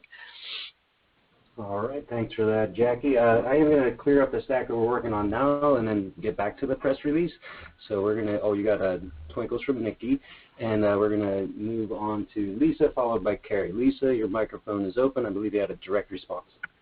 Yes, thank you. My direct response is a question for Daniel. Daniel, do you have any skills in making flyers, even just a real simple flyer? Before you got on the call, we talked about how some large events are coming up in Sacramento, and we would love to have a flyer to hand out to people. One is tomorrow. That's a little bit too soon, but there are other ones coming up. There's one, I think, May 5th. So anyway, Daniel, do you make flyers? I check. Daniel, your microphone is open. If you'd like to answer that question, just speak. Hey, yeah, I honestly, my idea, because we have so many good graphics on Facebook and online, honestly, my thought is simply download them onto our computers and then print them out, because computers can print out JPEGs, as in just on paper, and I see that a lot of our memes and graphics themselves are self-explanatory and give ideas. I do have some capacity in writing text, additional text onto, say, these graphics. A lot of the Facebook stuff, and but that's something that you guys can do. Check. All right, thanks for that, Daniel. We've got Carrie followed by Donna on Stack. Carrie, your microphone is open. Okay, I wanted to, there was a couple things. But first of all, the fundraising flyer. When I raised my hand, I just wanted to clarify. It sounded like Gandalf is saying they can handle making the flyer and everything that he wants for the weekend. And if not, this should fall back to the media committee. And so if they can't get it together, just please let the media folks know, either post something on the Facebook group or whatever, Lumio, or I guess we can check our email. And we should be able to, we have to be able to bottom line that. You have to be able to refer stuff out to a committee and get it done. And as to Daniel's suggestion, I have the exact same thought, which works perfectly, his idea for email or Facebook kind of thing, but to print that stuff out and hand it out at a rally or a tabling event or something, none of the graphics we have will work for that. They're going to be too dark and too thick and too much ink, and we cannot afford to print color. And I don't think, Daniel, you missed the whole first part, but the original idea was to have the fundraising information on there. Because we do need to promote that. We need to start raising money like yesterday. And so that was the other point I raised my hand on, was that the outreach committee, I'm sorry, I missed the first half hour of the call. So the outreach committee has basically, I'm sorry, go ahead. I was just going to say, nobody gave a report back from outreach, so thanks. Oh, okay, cool. Well, then we'll do a little mini report then. We had no phone call last weekend for the media outreach team, but we will on this Saturday. So please, media outreach people or anybody that's interested in joining in, sign up through InterOccupy for the Saturday outreach media call. And if this flyer pro thing doesn't get figured out between now and Saturday, we should be able, as a group, to handle that in real time on Saturday. So hopefully it'll be done before then, but if not, that would be my answer to that.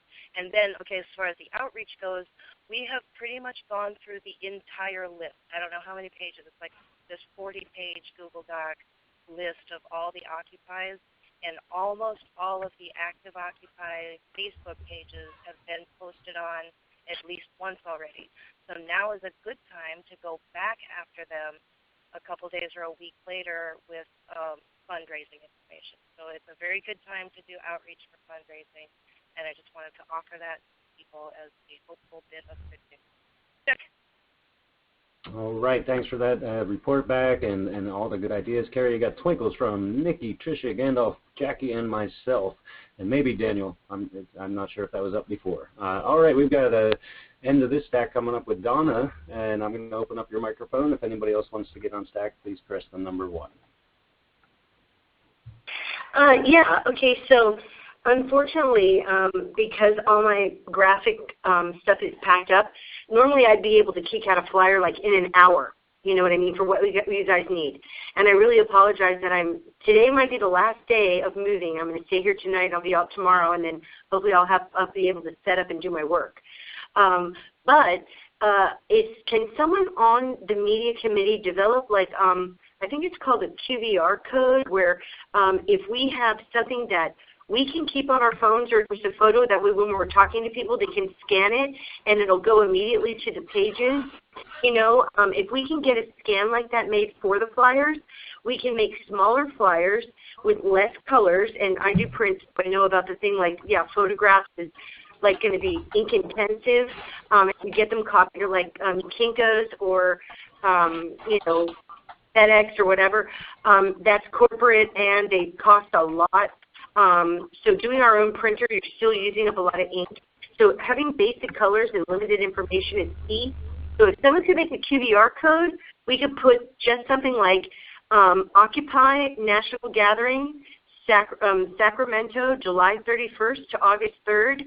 I don't know, Together We Rise, and then put the QVR code. That way we have something simple on a flyer, but plus if people want to scan it, they can get more information right away from their phone.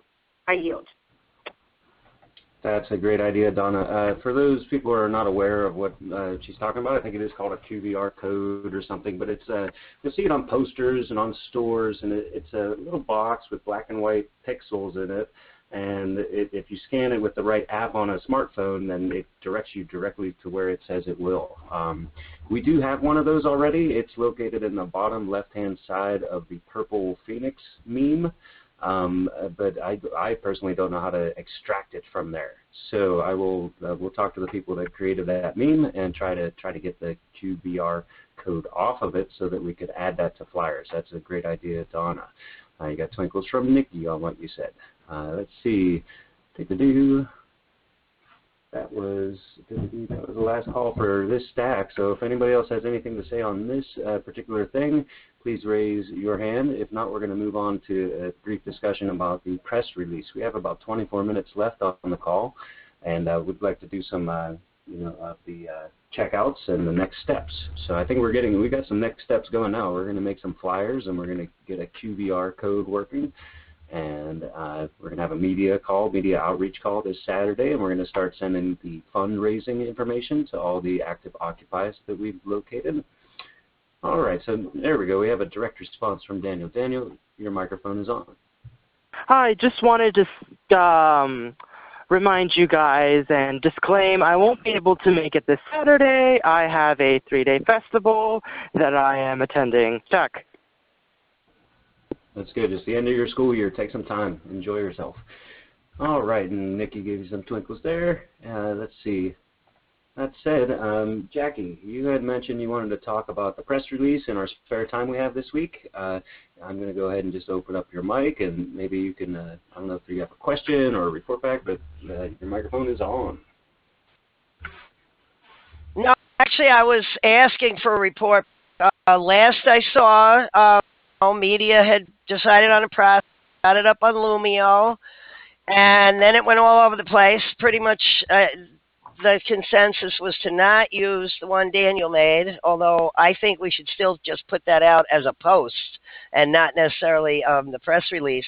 Then it sort of died. So I'm wondering if anybody has picked it up more, where we stand with it. Or actually, we'll probably have to wait till after the media call next week. Check. All right, that is a good question. If anybody'd like to respond to, where we're at with the press release, have we made a press release yet, or things like that, just press the number 1 and get on stack. In the meantime, Daniel, you have a direct response to what Jackie said. Your microphone is open. Yeah, so about that, so one person made edits on the on one of the Titan pads that edited a lot of my my press release, and then so. And I feel like my interpretation of the people's feedback was really just like that, okay, this just needs work, and that people have already started making work. And also, too, that there needs to be multiple press releases in multiple times a year. And obviously, our first press release is going to be more vague, and then we get more specific as we confirm and finalize events, attractions, speakers, skill-sharing activities that we can find. So, and that it was that's how I gathered everyone's feedback check. All right, thanks for that, Daniel. And I would like to take this moment to remind everyone working with Titan pads to please just copy, and if you want to edit it, just copy and paste it and add it below the original document, and then have at it, edit away. But try to keep the original document there, just so whoever made it doesn't have to keep a backup of it, which would be redundant. All right, Donna, you're on stack, and your microphone is open. Yeah, I briefly clicked on the Titan pad to take a look at what was there because I haven't been keeping up, and I wasn't sure whether we would be voting coming up soon. But as I recall, and I could be mistaken, didn't we set a date when we were going to have the vision statement done and or the press release done, the first one? Not trying to put pressure on anyone, but I do agree with what Daniel just said in that these press releases will evolve, and right now we need something basic and not something that goes into long detail, but just something like a, hey, guess what's coming up in a couple months? Mark your calendar, save the date, that kind of thing. I think that's what we should kind of be focusing on now, which doesn't take a lot of time really to get going. That basically relieves a lot of the stress about building up to an initial announcement and or press release, and that way you get it started and you can take a deep breath and say, okay, now how will we update this to let people know more as they're starting to get the buzz going around. So right now I definitely see it coming in stages, but I do want to know if there was a date set, and also if someone would mind reading what we have so far, or I think if we have 20 minutes, is it okay if we cover this, or do other people have things they need to get to? I yield. Thank you. All right, Donna, that's quite a few questions, but before we get to those, the Gandalf and Nikki and Carrie and Daniel Hong and myself have all twinkled what you just said. So that said, we did have a date. We were shooting for April 4th to coincide with the launch of the Worldwide Wave of Action and the assassination of Martin Luther King Jr. The trouble was that Fridays, which fell on a Friday, was not a really good day for a press release. So Carrie has a direct response, and I'm going to open up your microphone. Carrie, you're on.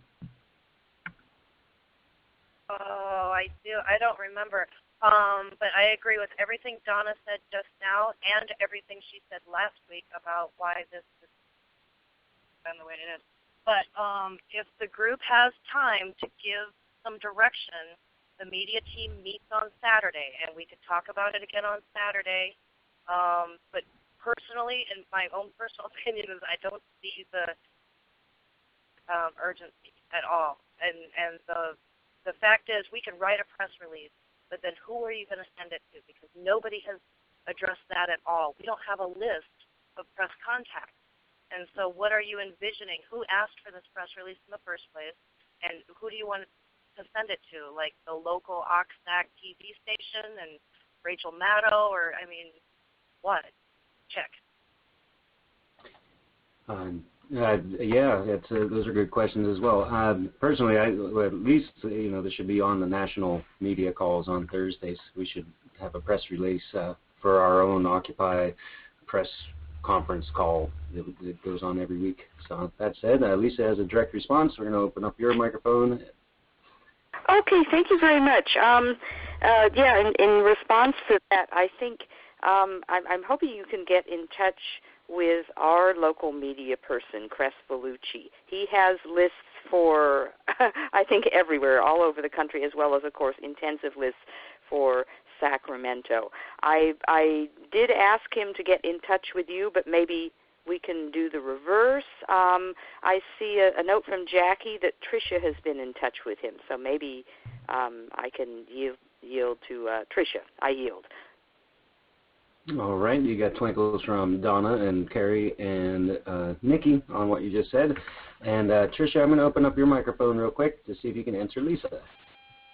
Yes, I spoke to Cress, and that must have been about a month ago, though. He said he was going to be busy for a while.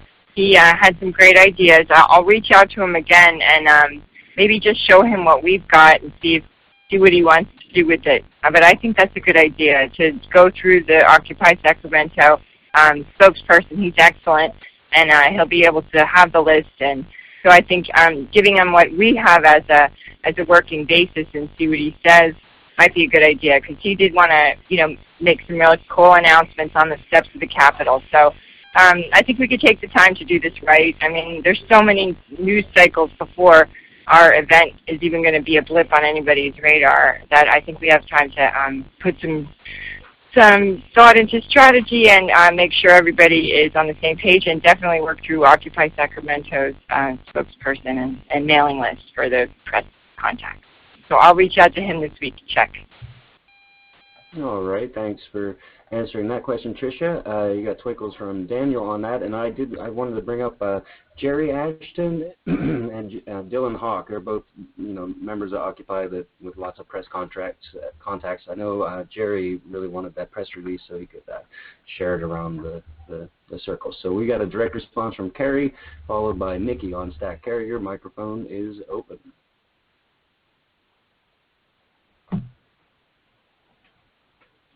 Carrie, I don't know if you are on mute. Oh, sorry. I got out of the car and I misdialed. Check.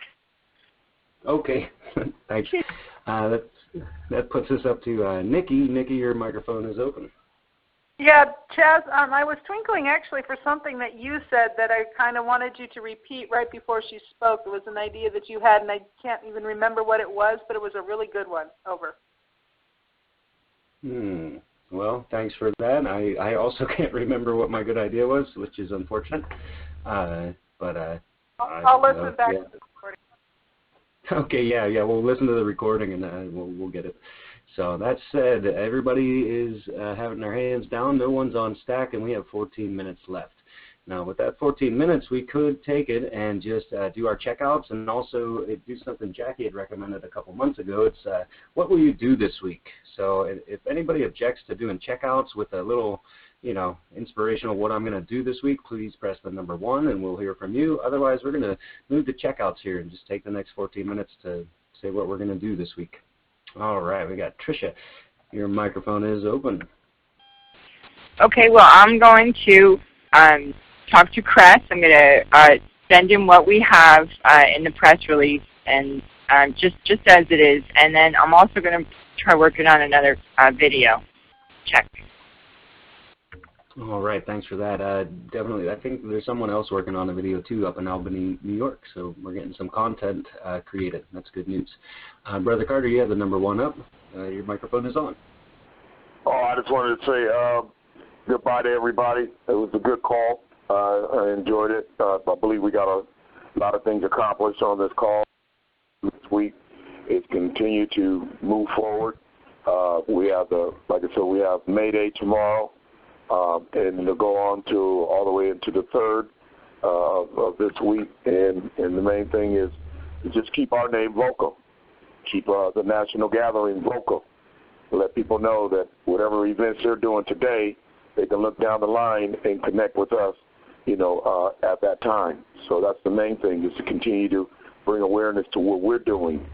We've been invested in what everybody else is and giving them support. Now it's our turn. So we're going to hold everybody accountable to bring in the fold to where it belongs, back to the gathering and the National Occupy. Thank you all, and God bless you. Thanks for that, Brother Carter. And yeah, happy May Day, everybody. Solidarity from Pittsburgh. We're a big union town out here, and there's a lot going on here. Let's see here. Nikki, you had a one-up. Your microphone is on. I guess all I'm doing, I do May Day tomorrow in LA, so that's going to be big. We have all day long. We got 3 parades or something like that going on. Next week, I do plan on working on outreach here in the Coachella Valley and Joshua Tree, Yucca Valley area. So hopefully can get a spot on Radio Free Joshua Tree when they go live and do live Occupy Joshua Tree from there. So that's what I'm working on. Anyway, hope everybody's having fun, and together we rise. 99%. It's simple. All right, thanks for that. And I'm liking this part, just so everybody knows. I like the part where we're checking out and saying what we're going to do. Next up on the checkouts is Daniel, followed by Donna. Daniel, your microphone is open. Oh, yeah. What I'm going to do this week is, or next week, is really start generating ideas for me on how I can bring Portlanders to NatGat. And because there's no pre-existing caravan, the West Coast, other options, of course, exist. The pricier ones, say like renting vans or doing like big bustle services, might be out of our budgets, but but I do have connections, say, with Occupy Seattle people, and they might have connections to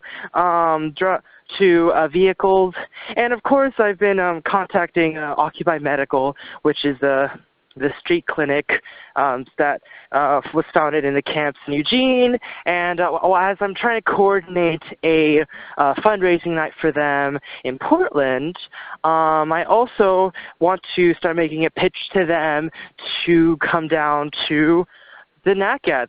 They'd be like an instant hit. In fact, they could possibly even do a service day. Check.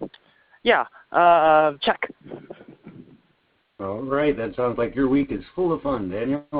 All right, we've got Donna next up for what you're going to do this week. Donna, your microphone is open. Thank you so much, and thank you, Chaz, for a wonderfully facilitated call, as usual.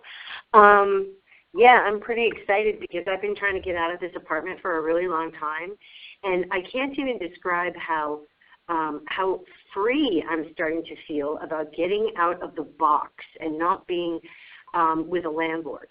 So the craziest thing I'm going to do the minute I get out of here, and I know that I've come under fire for this, but I'm going to ask you guys to bear with me here. I'm headed to Bundy Ranch because what I see happening there is the right-wing conservatives waking up to the fact that the media is a lie. And I see that Bundy is being propagandized as a racist. And I see that they're now realizing, because I've been conversing with people on the boards, that what Occupy was. And they've got that meme out now with Officer Pike pepper spraying the kids at Davis. And it says, this is utilizing the First Amendment rights without guns. And then they have the Bundy Ranch standoff, and it says, this is utilizing your First Amendment rights with guns. Now, I'm not saying that I advocate one or the other. I'm saying that in our Constitution it says that those things exist and are available to the people. And the fact that this crazy situation that's obviously infiltrated and obviously being controlled, it's actually uniting people, and that's what they're scared of. So I'd like to head out over there, find out for myself what's going on, and then slowly make my way to Sacramento and gather people along the way. by like a week and a half. So by the time I get up there, after that, I'm going to be traveling all around. Daniel, I'd love to come up to Portland. I'm going to be meeting Punk Boy and SS, live streamer in San Francisco. We're going to be coordinating up there, trying to get people woken up in San Francisco and Oakland. And I'll be traveling around just doing what I can to unite people and being helpful. I yield. Your week may be the most fun yet because you got all these twinkles from me and Kathy and Daniel and Nikki. Thanks for that, Donna. And be careful out there. It's like I said, it's like Zuccotti. Only it's the other people, the other 99% of us. So let's see here. Nikki, you have a direct response. Just so you're aware, we have only 8 minutes left and about 8 more people to check out. So I'm going to put up your microphone and please keep it brief. Just real quick, Donna, having gone through the Nevada thing, send me a PM. I have places for you to stay and contacts that you'll need. Over.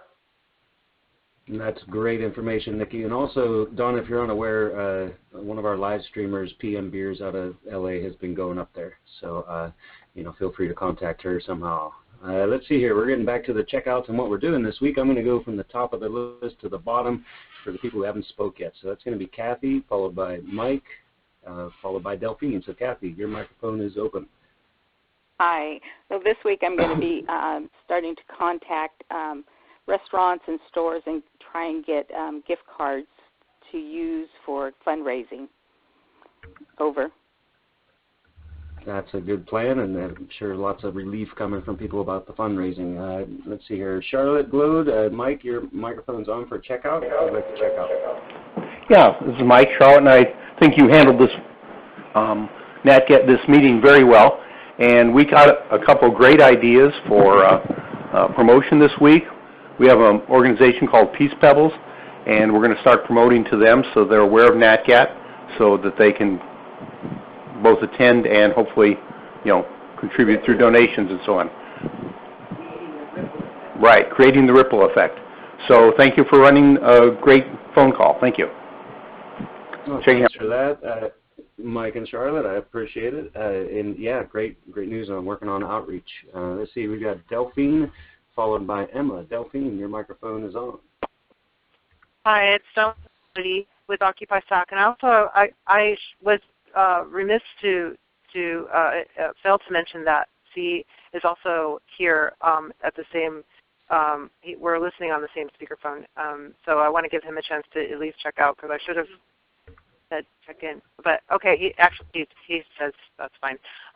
But I want to say first off that I do have concerns about the idea of reaching out to groups such as the Tea Party or the Bundy Ranch in advance of Occupy to, say, invite them to be part of our gathering, because I personally think that will drive people away, and for good reason. I don't think that it's simply a knee-jerk response based on differing views. I mean, we're talking about groups that have actively espoused racist doctrines and have called on, have basically scapegoated Latinos and African Americans and Native Americans for their own personal gain and political points. And so I think that this should not be left unsaid or off the table because people are afraid of discussing issues that are controversial within Occupy. I think we should put our foot down and say, no, we don't want people here who are going to drive away people of color from our movement and who are going to make this an unsafe space for people, for activists of color and movements led by people of color that Occupy should be linking arms with and actively supporting. As far as what I'm going to do this coming week, I'm going to be reaching out to professors and students at a bunch of different colleges and universities in our region and talking to other Occupy SAC folks about the possibilities at the different sites, because we really are trying to find a place that at least 300 or more occupiers can stay overnight for 4 or 5 nights. And we're hoping that can be all in one place rather than in multiple different sites. Lisa and I were talking afternoon about this. And so we're looking at a number of different possible sites, and I'll get back to you guys with the details. And of course, I'm going to finish typing up the quite lengthy and detailed notes from our March 22nd Occupy SAC brainstorm session and logistical retreat on the NatCat. Jack. All right. It sounds like you've got a lot of work to do this week. You got a lot of agreement coming from the board, from Lisa, Emma, myself, Jackie, and I think I got it. Oh, and Daniel as well. Yeah, it's important to remember that this is a safe space, and we cannot have it be dangerous. And that's why I brought up a bit about the Tea Party last year. You know, some people were like, if the Tea Party's coming, I'm not coming. There's more twinkles from Nikki. So let's continue on with the checkouts here. Let's see. Emma, you're up next. Your microphone is on for the checkout and what you're going to do this week. All right. Thanks, y'all, for a great meeting. I'm quiet, kind of just getting to know what's going on. I'll be this week looking at Lumio and trying to see what the discussions have been, because I only just heard about it now. And then personally, since it's May Day tomorrow, I'll be hosting a Outback Free University on a class on global warming, climate change, and the unwinding. Which will probably be very poorly attended, because I live in that same kind of country where Bundy is, out in the way open spaces where people think that their guns are their best protection. So I resonate with all that, but yeah, I'd rather keep the guns far away from what we're doing. So other than that, I wish you all a happy May Day and solidarity forever. All right, thanks for that.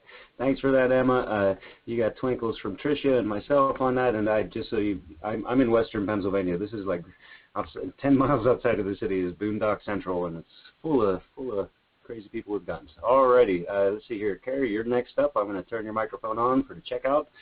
There you go. Aloha, everybody. Good call. Happy May Day to everyone. I'm jealous. I live in Hawaii, and May Day is not May Day here. It's Lay Day. Tomorrow is not the day of the strike. Tomorrow is the day you wear a flower necklace to work. And you will show up at work, because this is a union state. So we do it different here. So anyway, happy May Day. And the Bundy Ranch thing. I am irritated beyond words at Patty Beers for going down there, and even more irritated at Dee and Occupy Toronto for pimping it out. So I totally understand where people are coming from, and I definitely agree that we don't want to scare people off. On the other hand, we have to keep an open mind, and we have to find solidarity with, everybody has solidarity with everybody on something. Find it. For example, here in Hilo, our university just had a free speech zone incident, which I didn't even know we had here, but some students were tabling and they were stuck in the back corner, so they came out around their table to hand out their literature and Constitution, and they got told no. The university faculty came over and told them that they could not hand out Constitutions, that they had to go to the free speech zone to do that. So it turns out that this is the Young Libertarians group at the university, but we are supporting them because it's a free speech issue, that kind of thing. Although they had an anti-TPP or a pro-TPP thing last week, which we did not support. We actually protested them. So, I just want to remind everybody to keep an open mind. And what I'm going to do this week is, now that it appears Robert has completed the entire outreach list on his own, for the most part, is we're going to take a stab at getting this fundraising thing out and about. So if Gandalf or whoever comes up with a flyer, please wave it in front of us so that we can help you promote that. We are ready to go with the next round.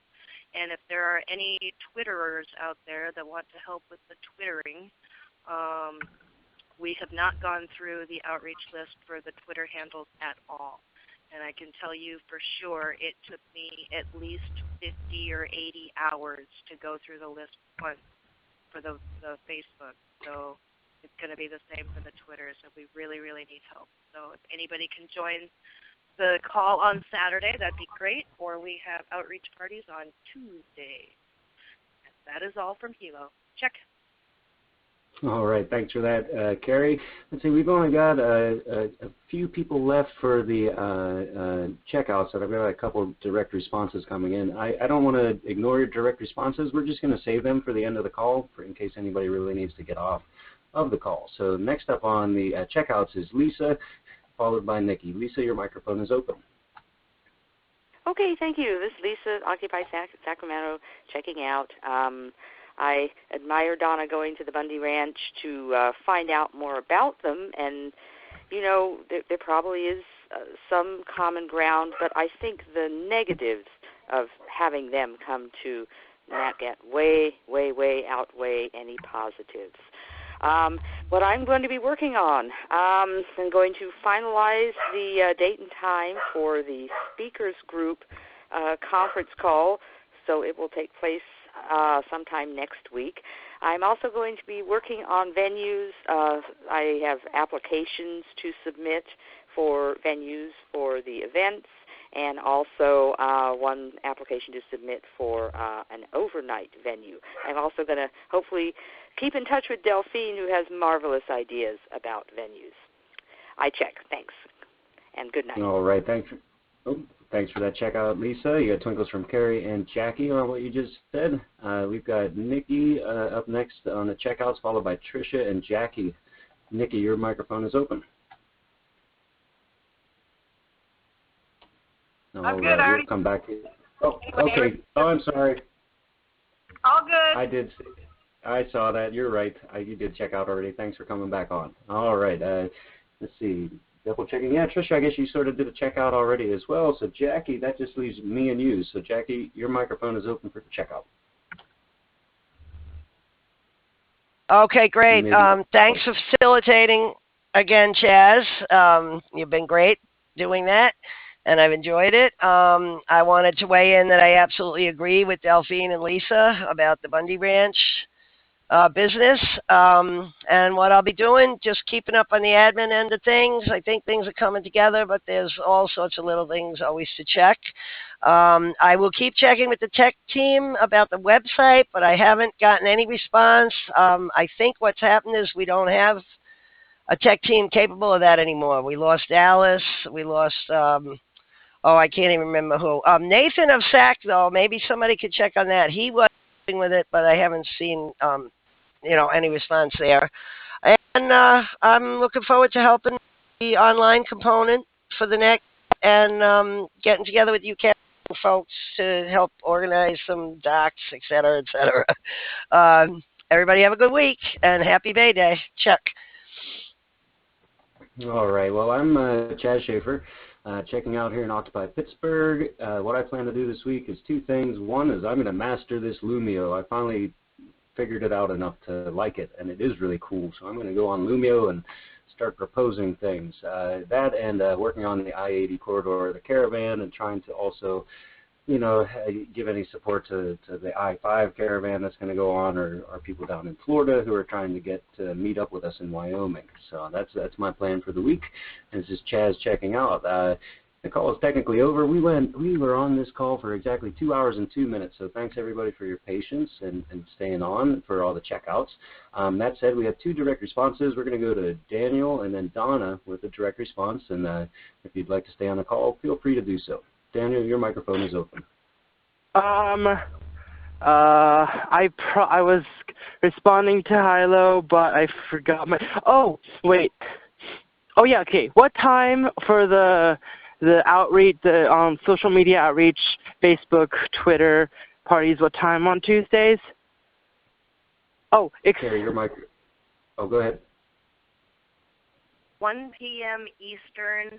That is 7 a.m. Hawaii time. Check. All right. Is that your whole direct response, Daniel? Your microphone's still on.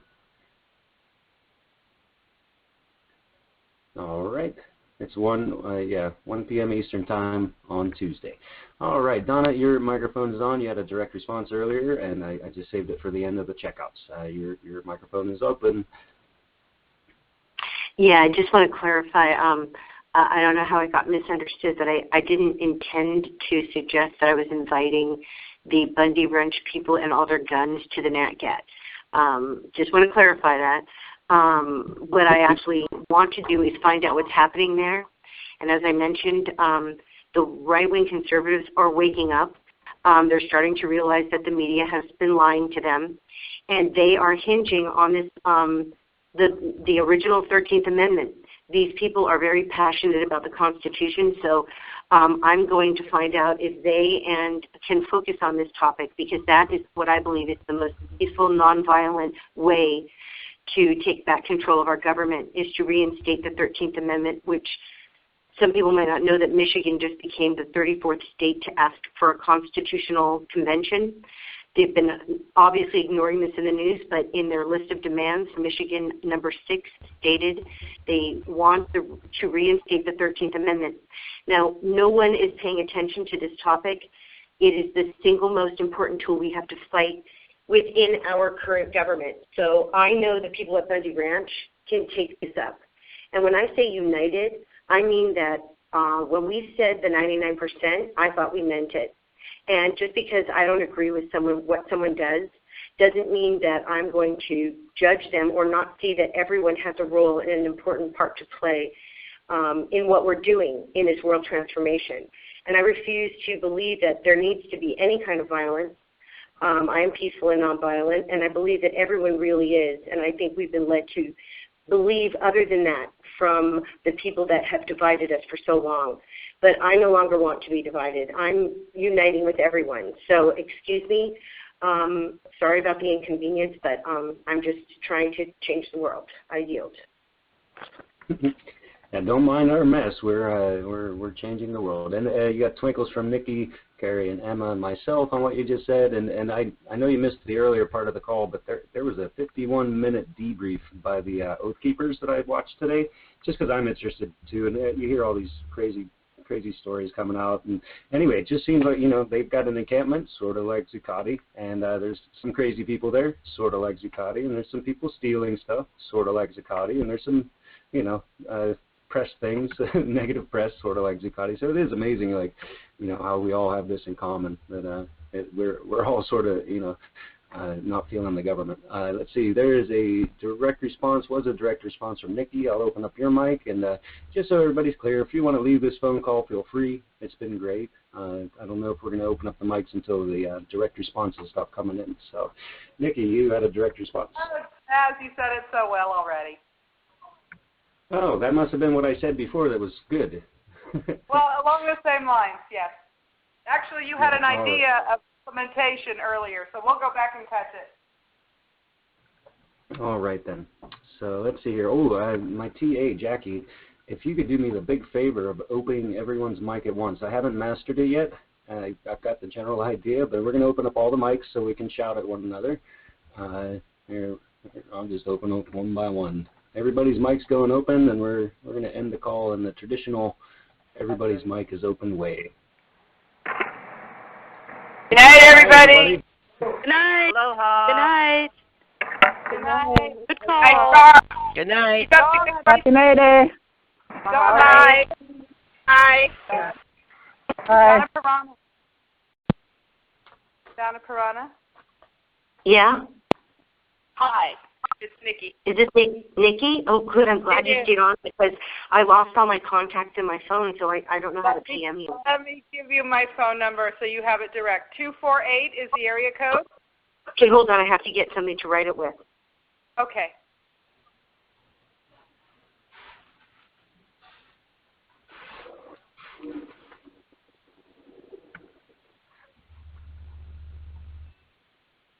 Okay, 248.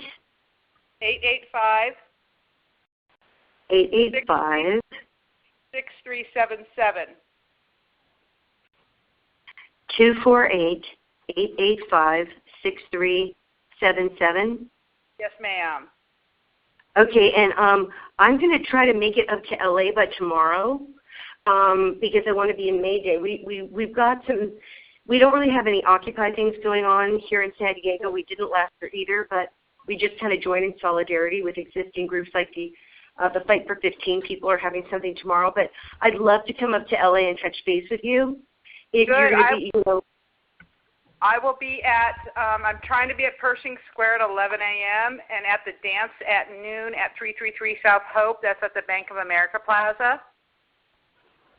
And then I will be there for Occupy Foreclosure. We'll be having an action around 3 o'clock, and there's supposed to be another parade around that time as well. So I'm downtown all day. So just okay, so I'll find you somewhere. Okay, if you need any, crash pads or anything, call me off the call because it's just continuing. And I will give you some information for up north. If I don't see you, call me, okay? So otherwise, I'll see you tomorrow and download everything. Okay, and just to let you know, I'm not sure when I'm going to be out of here. I might not be able to leave till around noon, but it only takes me about 2 hours to get up there. So I'll just, if you hear from me by 2 p.m., I'd say, I'll try to text you right now and give you, so you have my number. Perfect. Excellent. Awesome. Thank you so much. I'm so excited to see you. I know, you too. Okay. Bye-bye. Thanks so much for all you do. And you as well. You just, every time you're on the call, it encourages me to keep going. Well, gosh, I wish you would encourage me sometimes. I get exhausted. Oh, yeah, no, I'm taking my rest day today. Yeah, I really need a beach day, and I was going to do that tomorrow, but then I forgot it's May Day. So I'm going to try to maybe get up there and then go to the beach the next day and just kick it on the way, before I get out to the desert, because it's 90 degrees right now. I'm not sure how hot it is out in the desert. I'm going to guess it, I don't know, I haven't even checked it. It's about the same. Oh, God. Okay, yeah. I might wait till the weather cools before I drive across the desert in my smart car because of little teeny tires, So, yeah, I don't want to have to push it in hot weather on hot roads with little teeny tires. So maybe I'll just hang out here in SoCal and maybe coordinate with you and maybe do some outreach in LA or in Ventura. I haven't been up in that area for a while. I've got a lot of friends up there, that I could go and maybe we could meet and put together a list of all the groups that are meeting and have GAs in LA. And because I wanted to do this for the Southern California coordination page I made. I really have not been very present on that page, but I need to develop train and ride-sharing routes and information, bus information to put up there so people can start thinking about making reservations and or plane. But also I'd like to be able to contact all the groups I contacted originally and then get all the groups I missed to remind them about NatGat. Now, I wish that I could get all this stuff done ASAP. I could go sit in a coffee shop tonight and make some flyers for everybody to print out that we could be handing out by tomorrow. So I might actually have that as my goal. And then I can have some flyers maybe by the time I come up tomorrow. That'll be my goal. I don't know for sure if that will happen, but maybe someone else will get the flyers done. Right on. Check out Occupy LA Sandbox or whatever. I don't know which one is their official, because the official one has the Occupy LA, just OLA on Facebook, has administrative issues that cannot be fixed apparently at this point. So they created a new one. I don't remember what it's called. But if you just look on Occupy LA or just do a search for Facebook for Occupy LA, the march is around 2 or 3 o'clock, or just look for Occupy Foreclosures. The Occupy Foreclosures group in LA is the one that you're going to want to totally connect with, and we will do that because we're also trying to put together a schedule of places and venues in order to have like pre-net gatherings in terms of speakers and music and poetry, whatnot, around So we'll do that's all that That's a great idea. I was just going to tell you, I don't know, you probably don't know this, but I know some of the people from Occupy Foreclosures because I lived at Fort Hernandez, the foreclosure court in San Fernando for 5 days. So I'm, and actually some of, I marched with Occupy Foreclosures in Occupy the Rose Parade this year as well. So some of the people I know just from there, but definitely they're very active. Also Occupy Venice, I know is very active still. We're at the parade too. So maybe between the two of us, we can sit down and create like a workflow where we can figure out how, what groups are around, and then we can send each other reminders or whatever to like do a blast and update information, and that way we can cover Southern California. Because I think that's something that you and I could definitely coordinate to do together. Am I wrong? I think you're totally right. By the way, Occupy Venice is probably going to take on the, I suggested to them that they take on the hosting up there for Occupy LA's camp, because I have a feeling it's going to be various people going into various camps and whatnot, and that's kind of how we're designing it to happen, because we want space away from, and so we have neutral space to bring in the people that we're trying to gather in naturally, and then we will go out into the other Occupies and do whatever we choose, each individual chooses to engage in. That's kind of how we're looking at it, to build and create with Occupy, and then go up to Occupy Sacramento and say, where does this fit in? But we're looking, Occupy Venice wants to do a whole documentary film festival up for Occupy Sacramento. So that's kind of where they are already. That's awesome. Yeah.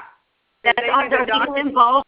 You know what, let's try to hook up with them, because I want to make sure that they're connecting with Velcro Ripper, the director from Occupy Love, because he has a lot of connections and he can make a lot of stuff happen. He's pretty magical, as far as a filmmaker goes, but he definitely should be involved.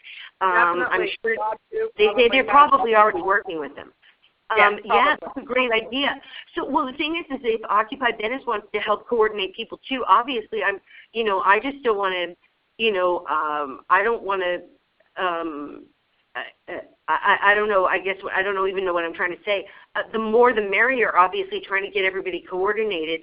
I just love seeing all we have to do is say, here's the venues and the times. And then they will jump in, and whoever's going to come is going to come. Well, here's the other thing, though. They don't have the venues set in Sacramento, right?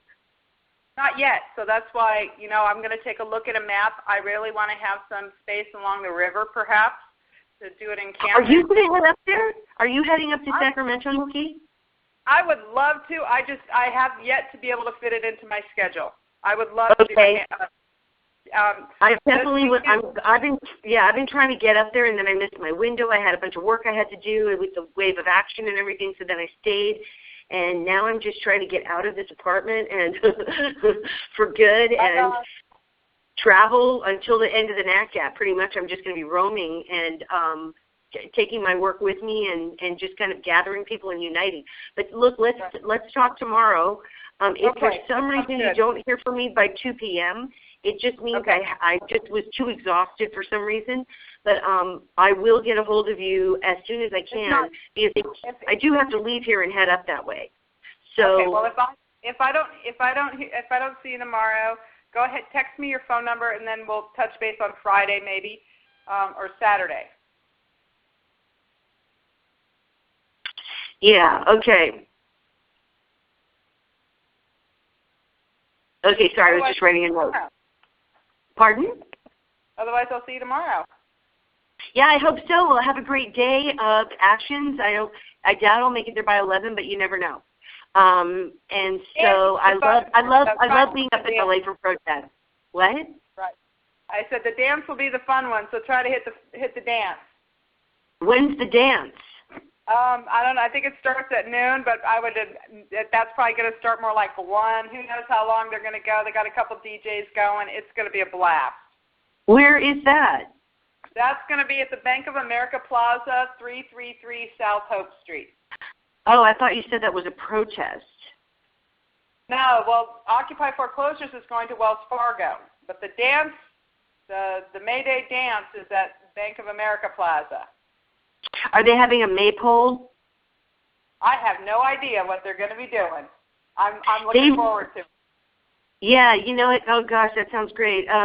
I just like that whole theme that they have of all our grievances are connected from the Declaration of the Occupation of New York City. And, they did that for S17 last year in Zuccotti Park, where they cut out all the little things and they had them all connected with ribbon, kind of like they were all our grievances are connected. And I'm thinking that we have as our theme right now, and honestly, I don't know if we even consensed on this all the way, but Together We Rise is ostensibly our theme, which is great. It's great.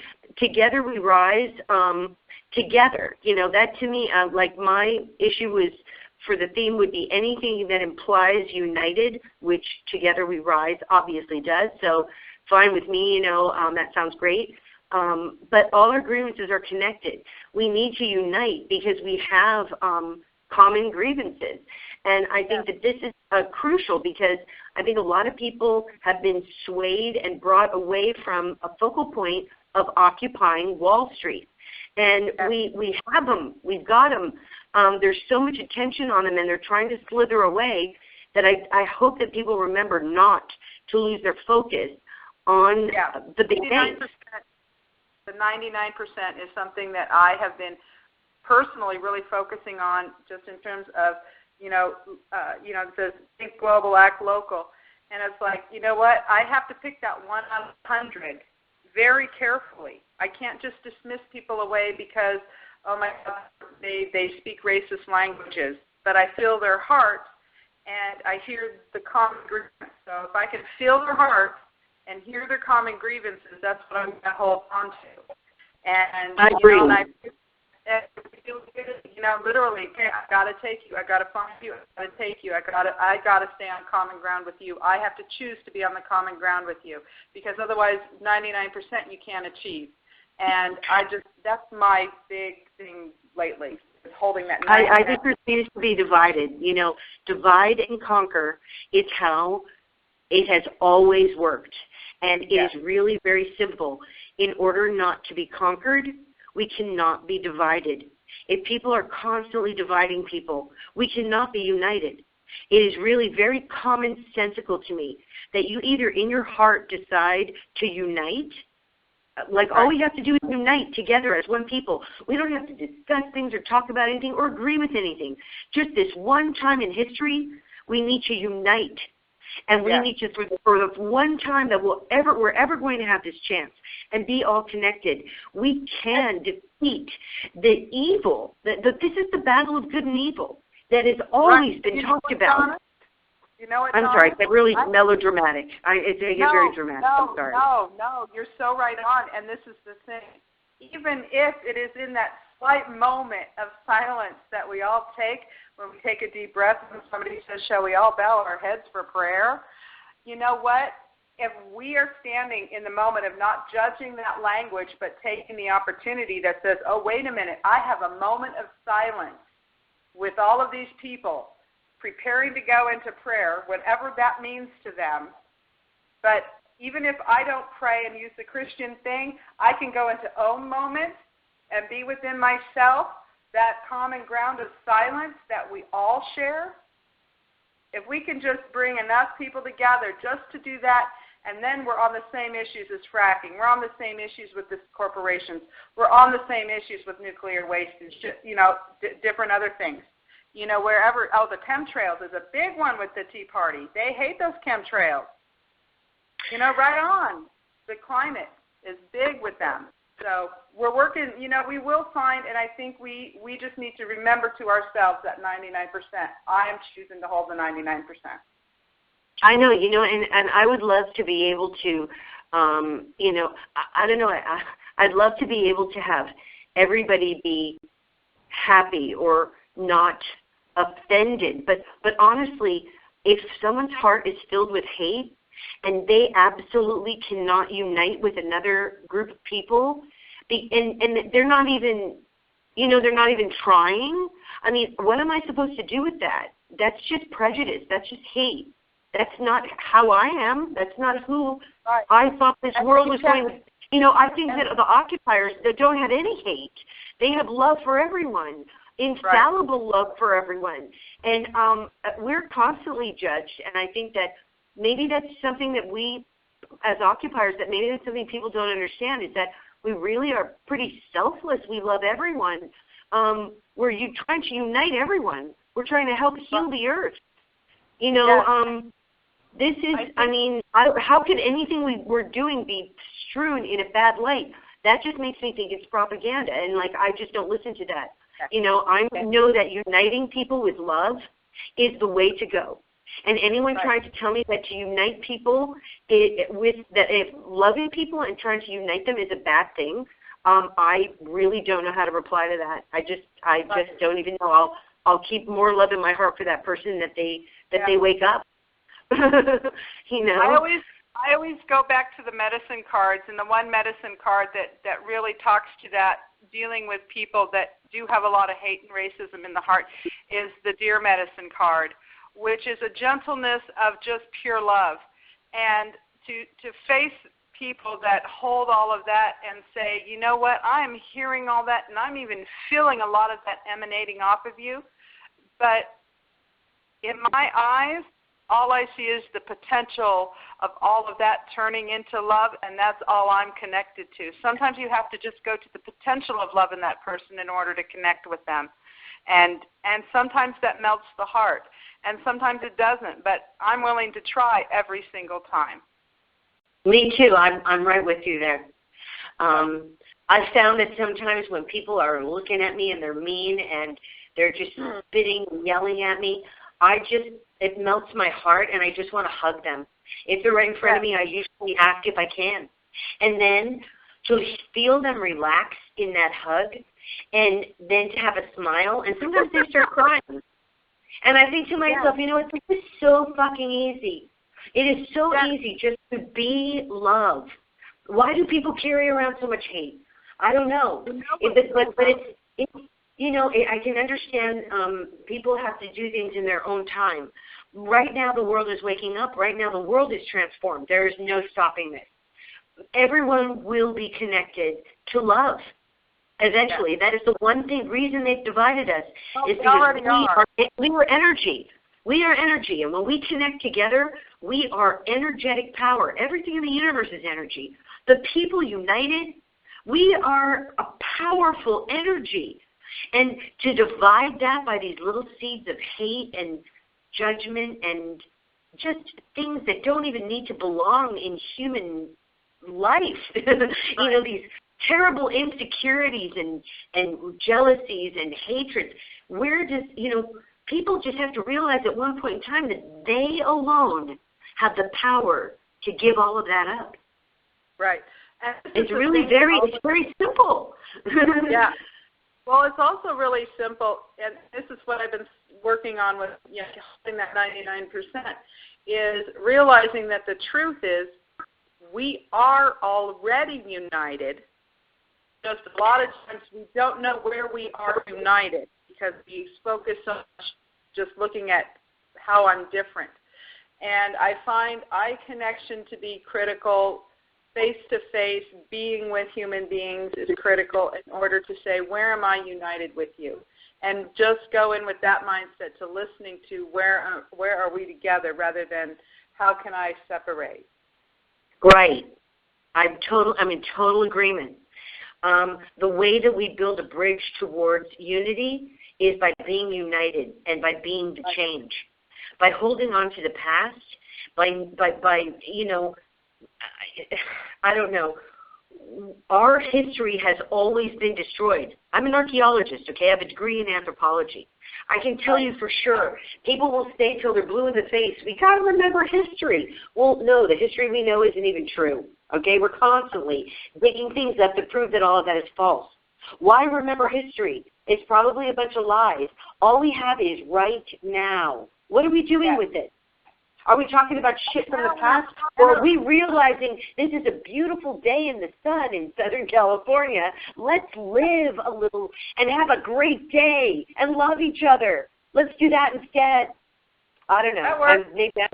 I'm a little utopian. No, that works. It works. And this is the thing that people don't realize is that it can work in business. It can work in government. It can work in any structure. The choice is the ethics of which we choose to go forward in. And for so long, we've been in a predatory reality. And now that we're in a creative one, people just have to get used to feeling that they're not being predatorized. And we need to take the predators and shift them to a non-predatory but more of a creative construct. And again, that just comes down usually to ethics. Some of it is institutionalized and in our languages. We just need to get that out. but for the most part, it just comes down to personal choices and decisions along the way.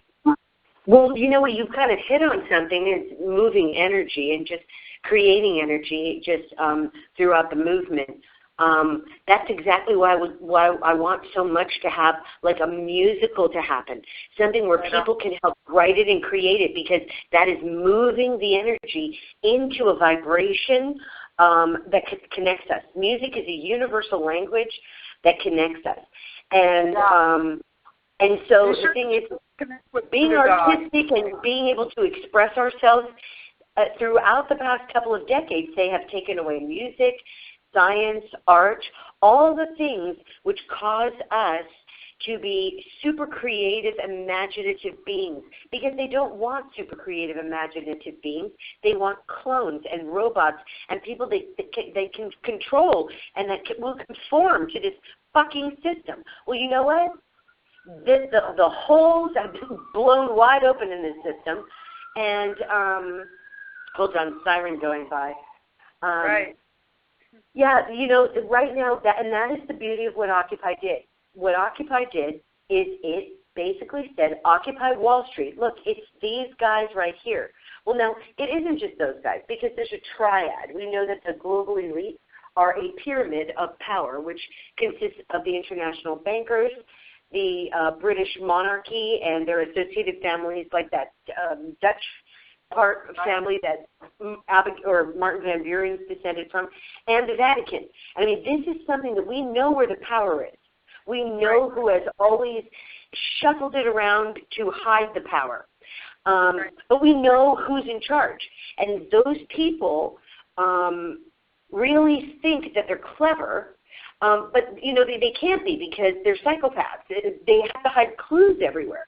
And fortunately, like for people who study history and symbology and archaeology and anthropology and cultural things, you know, putting together this puzzle is not very difficult, because these people are really obvious in how they're flaunting in everyone's face what's really happening in society. And then people are like, oh my gosh, look at this, and you know, and then really it's actually happening, and they don't find out for a couple decades, you know, that, oh no, they were Minority Report, yeah, they're already doing that. And you know, Hunger Games, oh yeah, that's actually pretty real. You know, I mean, hey, I have an ordinance. I have the Palm Springs Hunger Games ordinance. I just introduced that at the last Palm Springs City Council. So we are taking their Hunger Games ordinance, and we are going to start reading it, because they didn't bother to read it aloud. It's crazy here. Okay, yeah, like I know, like right now I've got so much stuff that I have on my plate.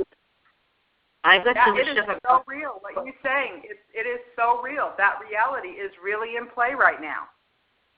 What reality? You mean? Oh yeah, I know. Well, the point being that like that's just people seeing the system, and I think that a lot of people, like reformists especially, they don't really see the system all the way. They keep thinking they can get in there and change it, but the system's designed to be impermeable.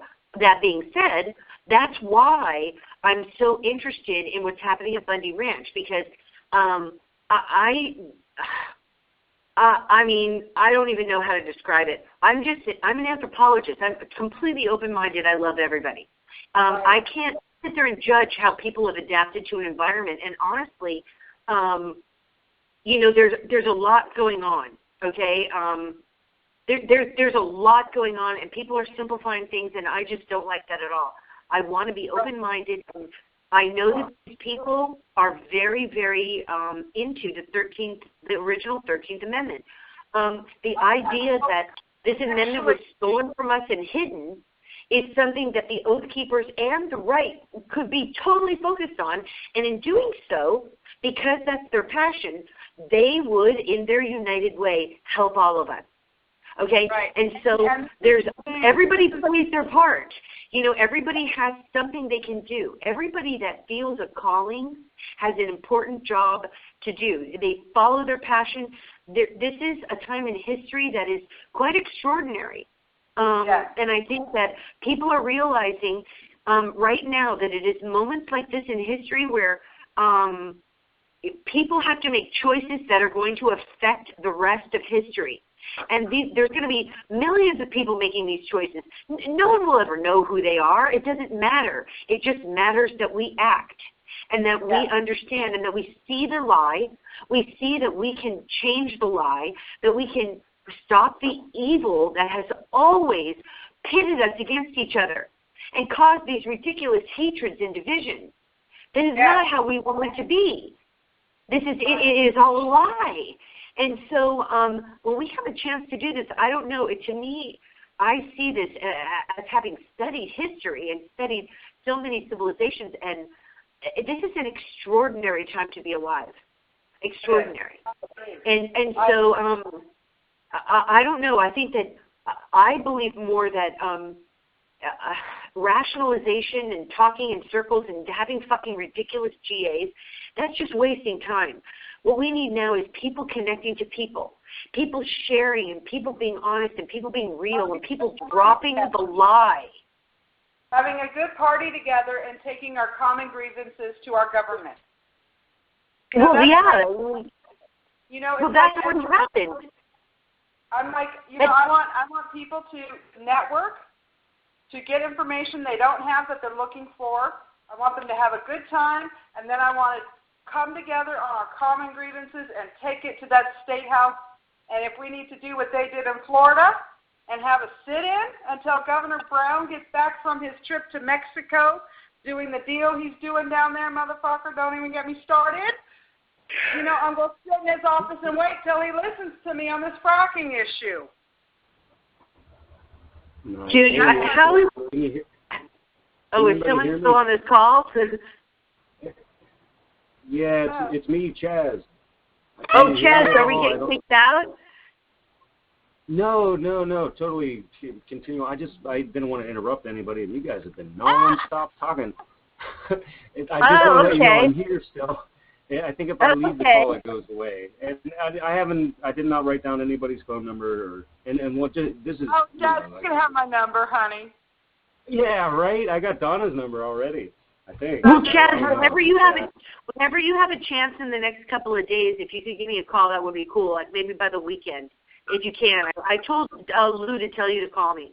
But okay, so Chaz, are you saying that? This is what I wanted to say, because I'm going to get to talk now real quick.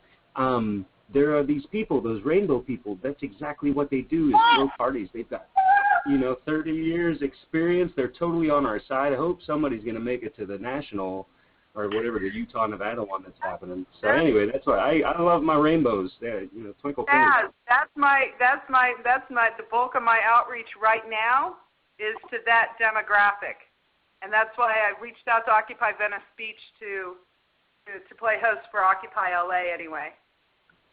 Yeah, but do you know that the Rainbow people were at Zuccotti? They were cooking food for people. The Rainbow people have been, at the national gatherings at all of them. They're going to come to this national gathering.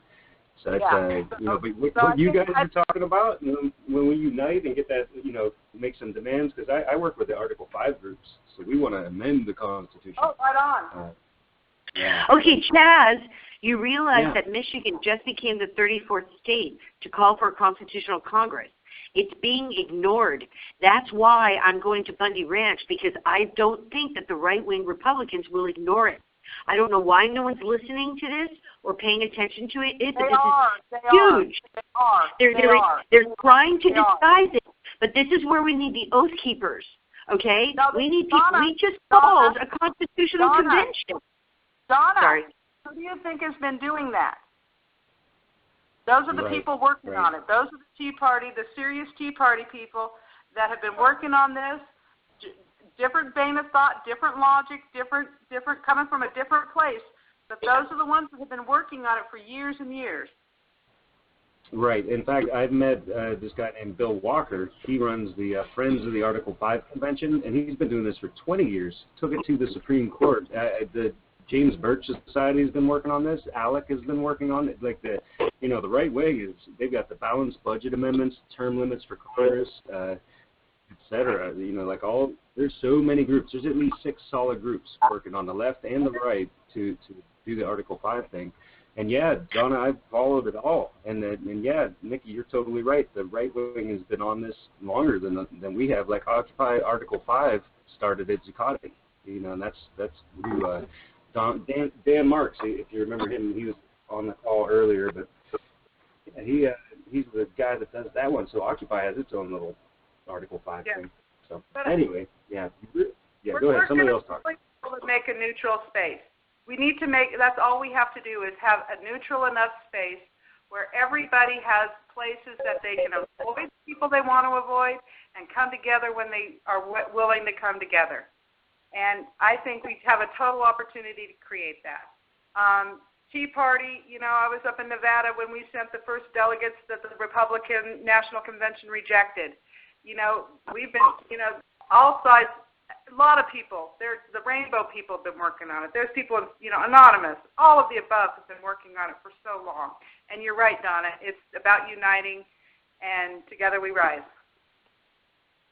Well, I just want to reiterate the point that while all these people have been working on this for decades, and I acknowledge that and applaud them and brava, brava, but Michigan just became the 34th state. That means that we have enough to have the convention. Why is the convention not happening? That's my question. That's why I'm getting so excitable.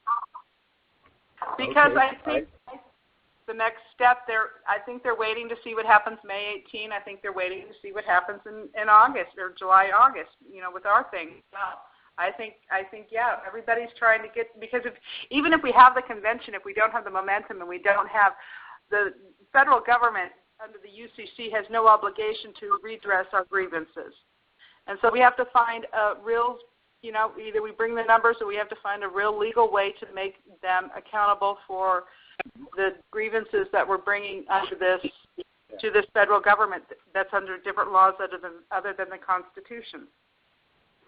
And that's a good point, because a lot of this is. I'm sorry. Go ahead, Pat. Go ahead, Pat.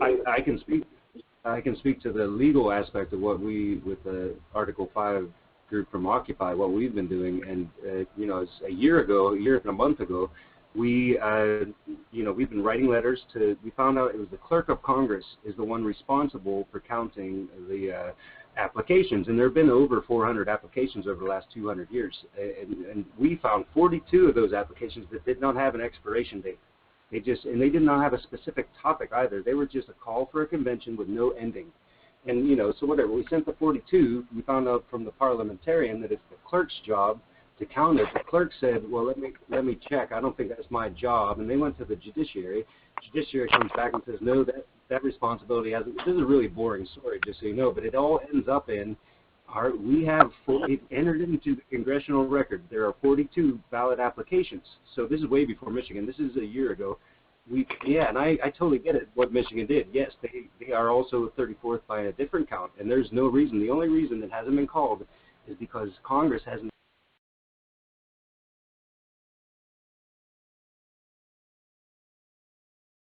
Hello? Hey, I'm here. I don't know where Chaz went. Okay, there? so I'm here. Can you hear me? It is about the different government not recognizing the constitutional. Well, yeah, I don't know. When Chaz comes back on, Chaz just start talking. I don't know where he went. But, I just want to make the point, though, that, right now we're, so many people are uncovering things that we've been lied to about. And, right. The number one thing is that, we have been lied to about the fact that after the Civil War, the United States needed help rebuilding, and on February 21st, 1871, the day that they enacted the Act of 1871, that is the day when our government was basically taken over. So what happened is, that's the day that the original 13th Amendment disappeared, because what happened is that is the day that the city of Washington and Georgetown were merged to form the Washington, D.C., and that's the United States was incorporated, and that's and this is something people don't really understand, but the Constitution that was adopted was not our Constitution. It was missing the 13th Amendment, because the 13th Amendment, ratified in 1819 and printed in books for 50 years, would have prevented them from getting help from England, from investing in England whatsoever. They had to disappear the original 13th Amendment. And that disappeared 13th Amendment is the key to everything, because when we had Prohibition, there was an amendment prohibiting alcohol. In order to get rid of that constitutional amendment, we had to pass another constitutional amendment. So we can see the record in our Constitution of what we did. The original 13th Amendment was never, ever taken off the books in the proper way, which means it is still on our original Constitution. The problem is our country has been taken over and we're under the wrong one. I know that sounds crazy. Donna, actually it happened before that. As soon as 13 states seceded from the Union, the Constitutional Republic of the United States of America did not have any mechanism for disbanding the nation state legally. So the nation state just dissolved, and the congressional record from right after the states seceded, the congressional record shows, if you go back to 1864, where they incorporated the United States of America, and they did the law of the land to be the Uniform Commercial Code. And yes, you're right about all those other, everything else is right. All that stuff went down during that Civil War schism. But the breakup of the constitutional republic that was originally formed under the Constitution dissolved when the states seceded from the Union, because we had no mechanism to deal with that. And that was an official dissolution of a nation state. Okay, well, did you say that was 1864? I believe it's 1864 when the states seceded. Okay, you know what? Thank you so much, because like I said, we're just putting this all together, and I'm working with Lou and David Dodge, who has a definitive website. He worked for 30 years on this, and no one paid any attention to him. Yeah. He is, I believe, the person who discovered it. I've been blogging on this since the mid-'90s. I'm a sovereign. Yeah, I have no ID. I have not paid taxes. I've been sovereign since the mid-'90s. Okay, well, you go, girl. No, I just remember when I met you on the at San Diego at the Light Brigade on Claremont Drive. What was the Light Brigade for? For SeaWorld? Was it SeaWorld? Ground the drones. I was involved in, when you go up to Nevada, you've got to definitely stop at the Sekhmet Temple, and you can stay there for free and meet with Candace, who's also from San Diego. She's a Code Pinker. And that's a place. Oh, I love them. I love Code Pink. They always come down here because San Diego makes all the drones, obviously. So Medea Benjamin comes here, Toby and Nancy. I love them. Okay, sorry to interrupt. I love those guys. The Sekhmet Temple is where we grounded originally the Ground the Drones Code Pink action was at the Sekhmet Temple in Nevada. So, when you get up there, like I said, when we hook up tomorrow, I will give you some phone numbers for some safety people in case you need help, and also, places to crash or whatever you need. Thank you so much. I appreciate that help on the road. And Chaz, did you ever get back on? Oh, he started talking Article 5, and they dumped him off. Yeah, you know what? That's so funny because about 2 years ago or so, when all our phones started getting all buggy before we knew about the NSA, I started making a note that whenever I'm talking to an activist or an occupier and the phone starts acting up and then it cuts out all the time, now the phone just dies sometimes, I always make a mental note of what we were talking about, because I think to myself, that must have been really important if they're trying to distract us from this. But you never know, you know what I mean? But this is where I've gotten to in my mental reality in order for me to keep going on without paranoia, is that I feel like the universe is curating my conversations in order for this movement to have the maximum potential. What do you mean by that? Meaning that that the universe, or the randomness of energy that comes together through digital communications and all that, works together in unity in order to promote the fastest, most efficient transition we're going through right now. So well, you know what?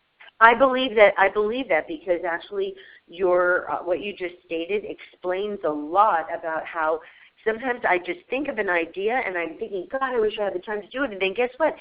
It magically appears as if the energy has gone off somewhere and someone else grabbed it and said, I have time to do work on this. I love horizontality. Yes, but I do agree with also the timing of communications and when people know certain information. You know, I kind of have to say, you know, sometimes it's frustrating because you really want to have that full conversation, and then it's like, okay, but maybe it's not time for that conversation, and usually you find out that it wasn't.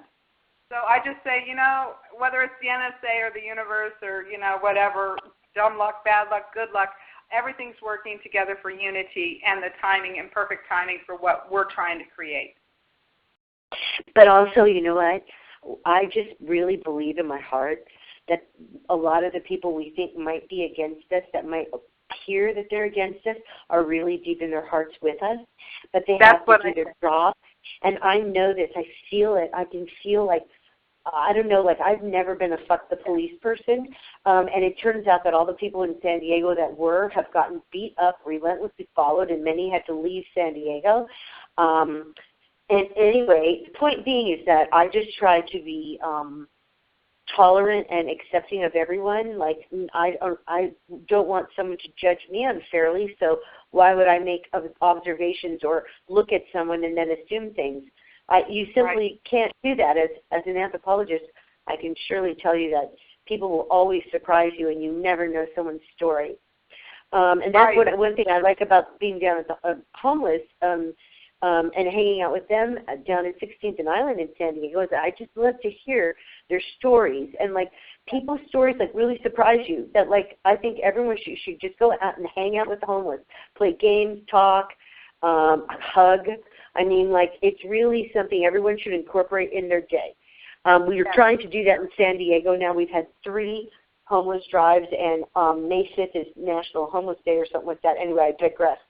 The point being that, like, what I was saying is basically just as far as, like, being united with people, and, you know, I actually kind of lost my train of thought there. I kind of went to the homeless people, and it always just makes me bummed out. You know, I mean, technically I'm going to be homeless, like, the minute I leave this apartment, which I was supposed to leave 3 months ago. So I haven't paid rent for 2.5 months. I've kind of been occupying. So, you know, I'm going to be homeless tomorrow. And I just always because, honey, if you ever need a home, I have one I can share with you. Okay, always. Well, thank you. The point is that right now, I appreciate that. Thank you so much. But right now, I do need to travel, and my goal is to just unite people and to reconnect people, and just to try to resurge energy, to create connections of energy between people.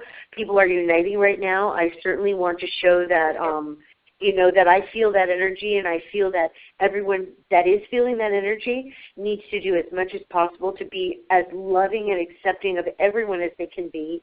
Because really when it comes down to it, I mean, there are so many people that have been oppressed and have been so harmed, and I mean, like, you can't judge. Like, someone might look at me and they'll think they can say everything about my life, and they don't know.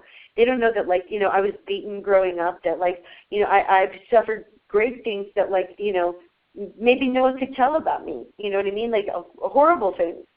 But, you know, I just have to adapt and evolve. You know, I can't carry around those things. Those things were lessons I was supposed to learn from. Now I've moved ahead. I've learned from those, and I'm moving ahead. I'm in the present now. I'm not staying stuck in the past. And I'm not saying that anything should be discounted. I'm just saying that there's different ways of looking at it. It can immobilize you and make you hateful and fearful, or it can empower you and make you love everybody even more.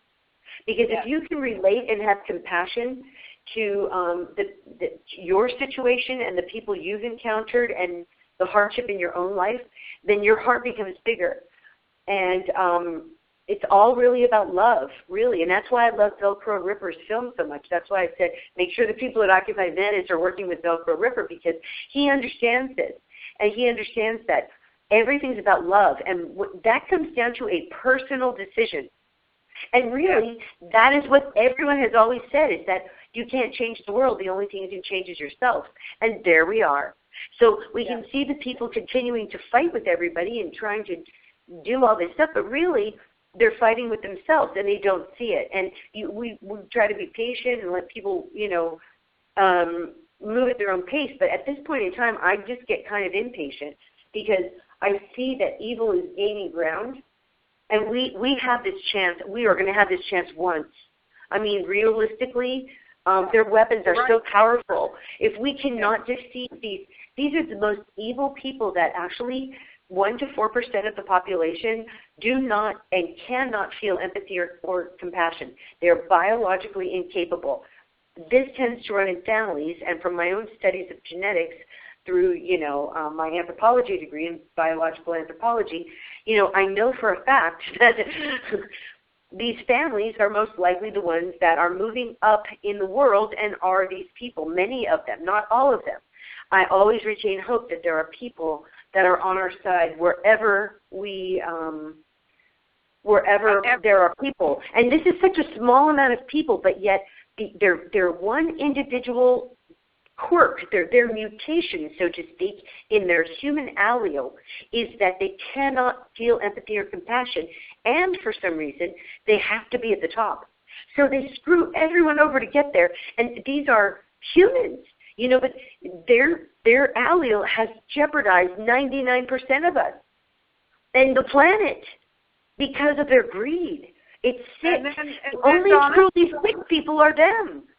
Yeah, and then Donna, I say, sorry. Then I say, but they can only do that if I don't do what I'm here to do, if you don't do what you're here to do. The people have been allowing it for generations and generations and millennia to occur. And that's on us. That, it's like, you can point the finger at them all you want, but at some point we have to say, you know what, nuclear waste? No, you can't do it anymore because you don't have the problem solved. And we have to get into the intellectual mind and into the rational mind in order to get others to go against what that 1% that you're talking about wants to do. And until we get into the intellect of some of these people that say, oh, whoa, wait a minute. We can't do this until we have this problem solved. Otherwise, we're compounding exponentially the potential hazard to our environment. And I think, are you one of those ones from the 70s, Nikki, that I remember in the 70s, I always thought to myself, why isn't everything recycled? Why isn't there a big deal about pollution and trash? And it used to drive me crazy. So now that we have these places where there's recycling and it's all divided, I'm like, why the fuck haven't we done this since the 70s? I feel like we've wasted so much stuff and we tore up the whole planet. And if people would have gotten it back in the 70s, maybe greed wouldn't have gotten so out of hand in the 80s. That when everybody when greed was good. And then the 90s were just decadent. And then the millennium comes, everybody gets religious and sentimental and thinks the world's going to end. And then when it doesn't, now all of a sudden we're like, holy shit, man, what the hell are we doing? We're connected by the internet, and all of a sudden everyone's realizing, who the fuck is in charge? Well, we figured that out now. And then we're like, oh, my God, how the hell did those people get in charge? And what the fuck, we were owned by them? Oh, hell no. And so now we spring into action. Okay, so now we realize that these people's goal is to enslave the planet and to rule the world. They are playing Monopoly and Risk, and they're laughing at us. And the thing is that they've designed this whole world that everyone believes, except for the people that wake up and can see it, or the people that have been awake their whole life like me, who had to live through, thank God for fucking Pink Floyd. I would never have made it through the 70s. Seriously. Are you with me? I'm with you, honey. I am Dude. so with you. Oh, my God. I swear to God, if it wasn't for Pink Floyd comes out and I'm like, holy shit, these guys see it? Hello. And then everybody's all stoned and having sets and it's the 70s, and I'm like, okay, well, someone gets it, but I don't know. Then there was lackadaisical. You know, people were lackadaisical. Like when I was at I went to visit the hippies at it's a legendary hippie commune north of Taos, New Mexico, called New Buffalo. It was where they filmed Easy Rider. So it's kind of a famous place, I guess. And you can see the pictures of how they built this commune from the 60s. But I went there to visit the hippies, and they're all still there, and they're old and wise now. And all they kept saying to us over and over again was, I was there with some of the guys from Occupy Walk USA. Right. They kept saying, we're sorry. And I'm like, what are you sorry for? Thank you. And they're like, no, we tried. And I'm like, what do you mean? Are you kidding? If it wasn't for you guys, we wouldn't be here. You know, because they were all excited when they found out occupiers were there. Because we had some ceremony in a field at sunset in a labyrinth that a Maya elder had made 3 weeks earlier for the spring equinox. And it was just crazy how we ended up in this field, and to have this amazing ceremony with all these hippies and all the local people in New Buffalo. And it was just so cool, you know, just beautiful people who send their prayers into the earth, and who still think and pray for everyone and for love and peace. They do this all the time. They haven't forgotten. They've just adopted. But they kept saying, we're sorry, we tried. And then they said we didn't know what would be coming at us, against us. Like they spoke of Kent State. They didn't realize that they would be killed. Okay, and that freaked them all out. Because the other thing they kept saying is that we did too many drugs and we partied too much. They were full of all these excuses. And now that's what I hear about occupiers. Occupy this, didn't do this and this. I'm still occupying. Fucking quit talking about me in the past tense.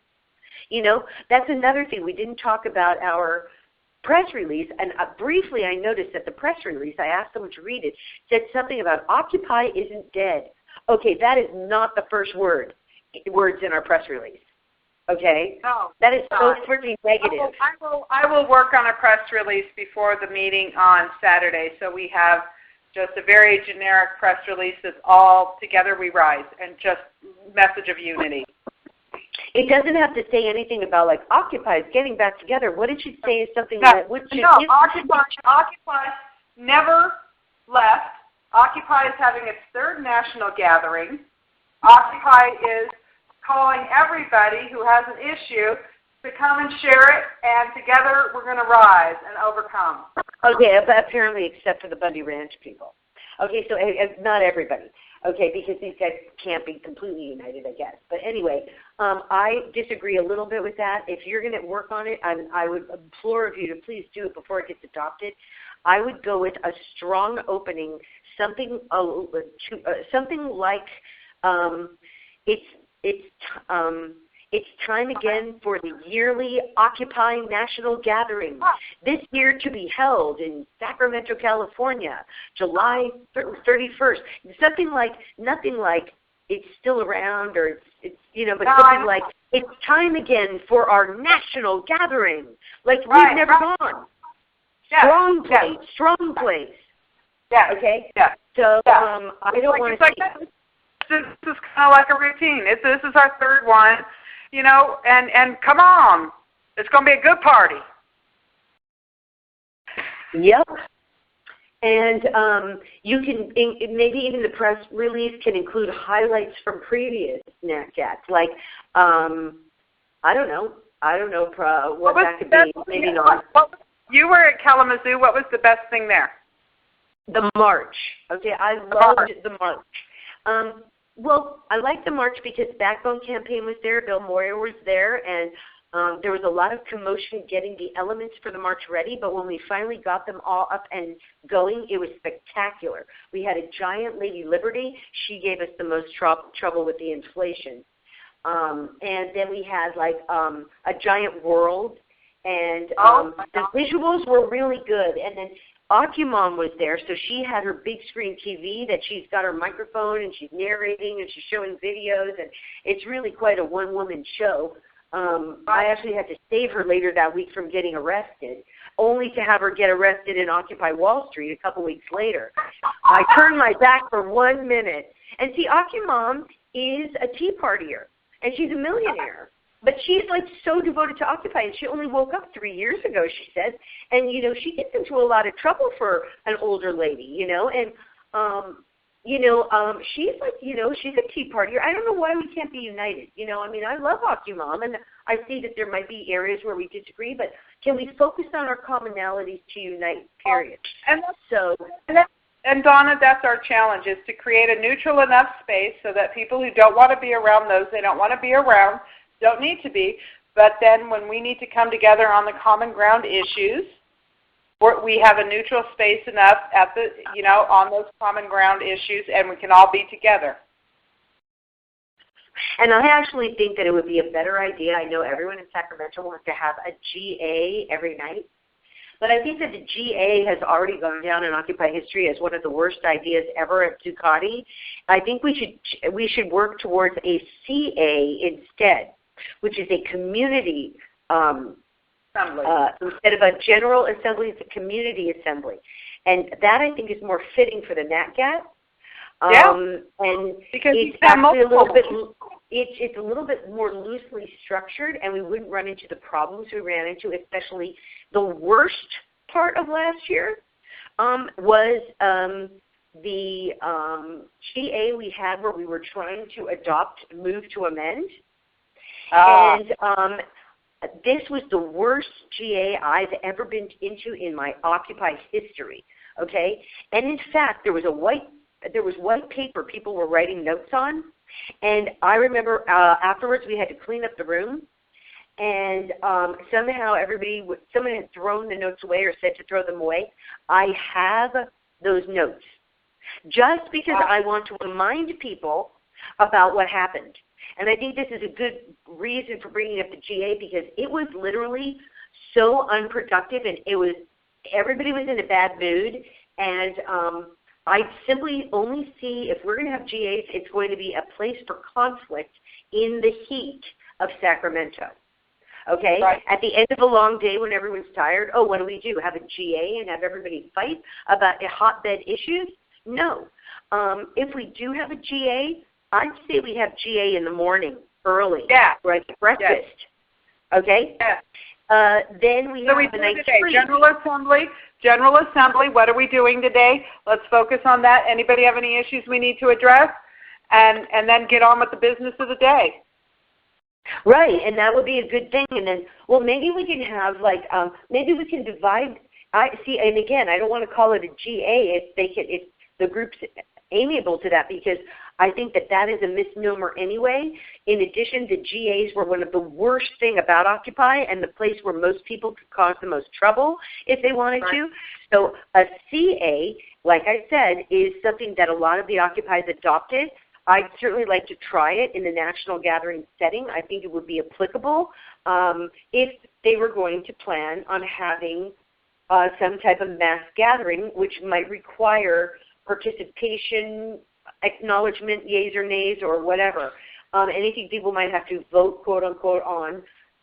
It should be loose and not like a GA process, because the problem we had in Kalamazoo that someone from Chicago noted is that from Occupy Chicago, she said, the problem here is that you got all these people from across the nation, and everyone's used to different GA and different rules. And so everybody's coming with their own idea of what they're supposed to do in the GA. And everybody's having confusion because they never set the process. And then there will be a debate and blah, blah, blah. So they just started. They never really made it clear which process or which GA we were going to use. Everyone made adaptations. Certain people had a certain quorum, certain people did this one way, blah, blah, blah. So that was another flaw. So again, I think a CA is something a little bit more casual, and I don't have very much information about that. I've never attended a CA, but I do know that it relieves the pressure of the GA. I think that should be something we put on our agenda for the Wednesday call. I think it's a great idea. Okay. I think that's a good idea, because also, and if you bear in mind, a lot of the negative, any new people coming in that have any negative context of Occupy, all related to that GA. Pretty much. You know, the ones that left.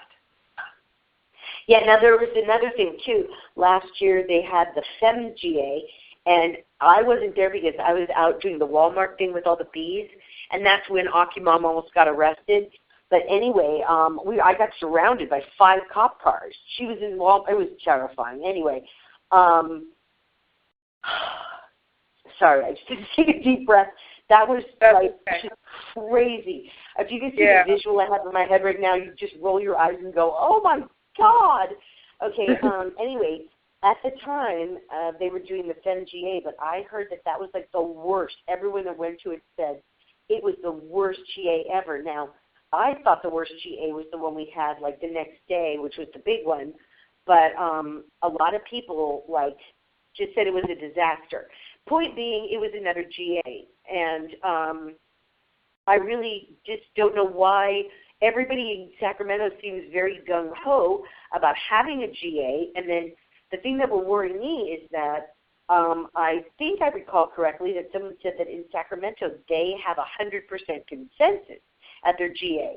So if we're doing a GA at a NatGat, and Sacramento would like us to try going back to 100% consensus, I really don't think that those would be productive GAs at all. And in fact, I might want to avoid that conflict altogether and not participate. Right. Exactly. That would be the way I would vibrate. It would be to me, why would you ever do this? You know what I mean? Well, you know what, and Donna, and I think this is it, because you and I have been, like you said, occupying our whole lives. Other people have to get through that process. The process of the GA, you know, they were talking about Bunny Ranch that are dealing with the same kind of situations that we dealt with in the GAs. And that GA is a process. You know, it's the same process that the Founding Fathers went through when they came together with the Constitution and all of that. And I think it's a natural one, but again, I don't have to be involved in those levels of discussions.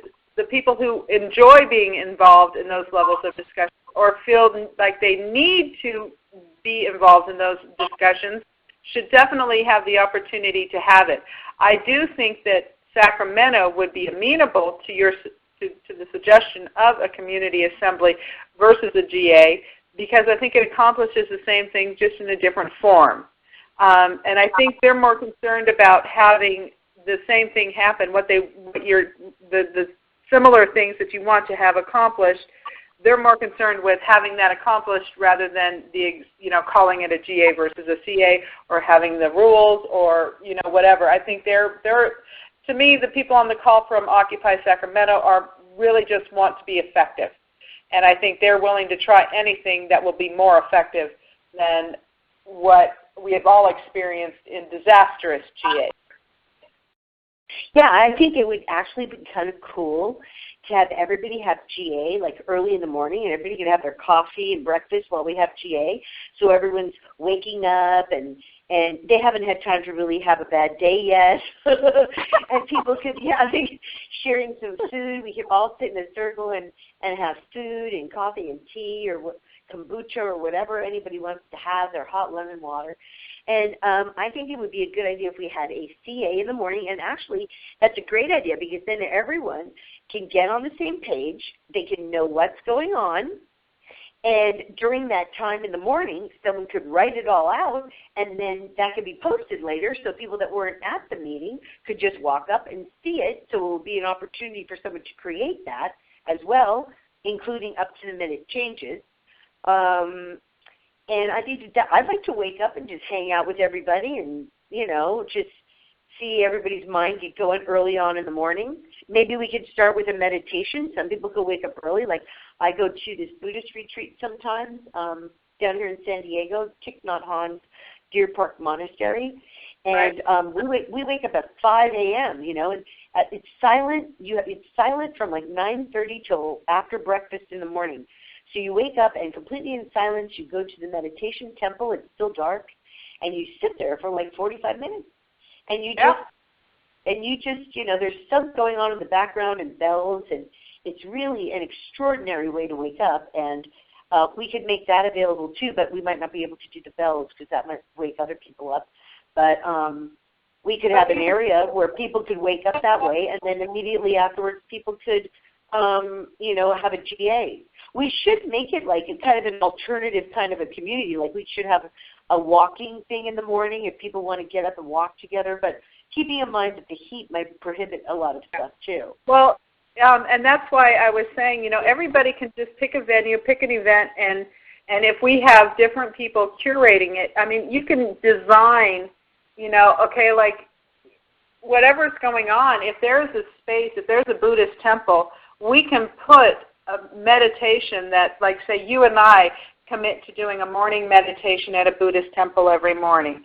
And then anybody who's in town and advertise it throughout town, and anybody from the Nat Gat who wants to come to that meditation, well, that's the very first thing, say on the Tuesday morning, we're going to do that. And then, maybe we're doing a meditation on Thursday afternoon. And so it could be on a calendar with all kinds of different events, speaker here, workshop there, direct action, bank here, direct action, foreclosure home defense here, fracking at the state environmental agency, direct action. You just reminded me of something. We can, in Occupy Wall Street, we can also suggest that the National Gathering uses, and they did this in Philly too, that we hook up to the Celly system so we can send out text message alerts of when things are happening during the day. That means you get a text message that says, meet in a half an hour here for the march. And so people will know, we've got to get to the march. So I love the Celly system, even though when it first came out, I remember it was down, the people were down at Occupy San Diego and they were pushing it, and I thought it seemed like a clever way they could spy on us, like that if we signed up for this service, they could see all our texts and everything. Well, little did I know they were doing that anyway. We'd find out 2 years later.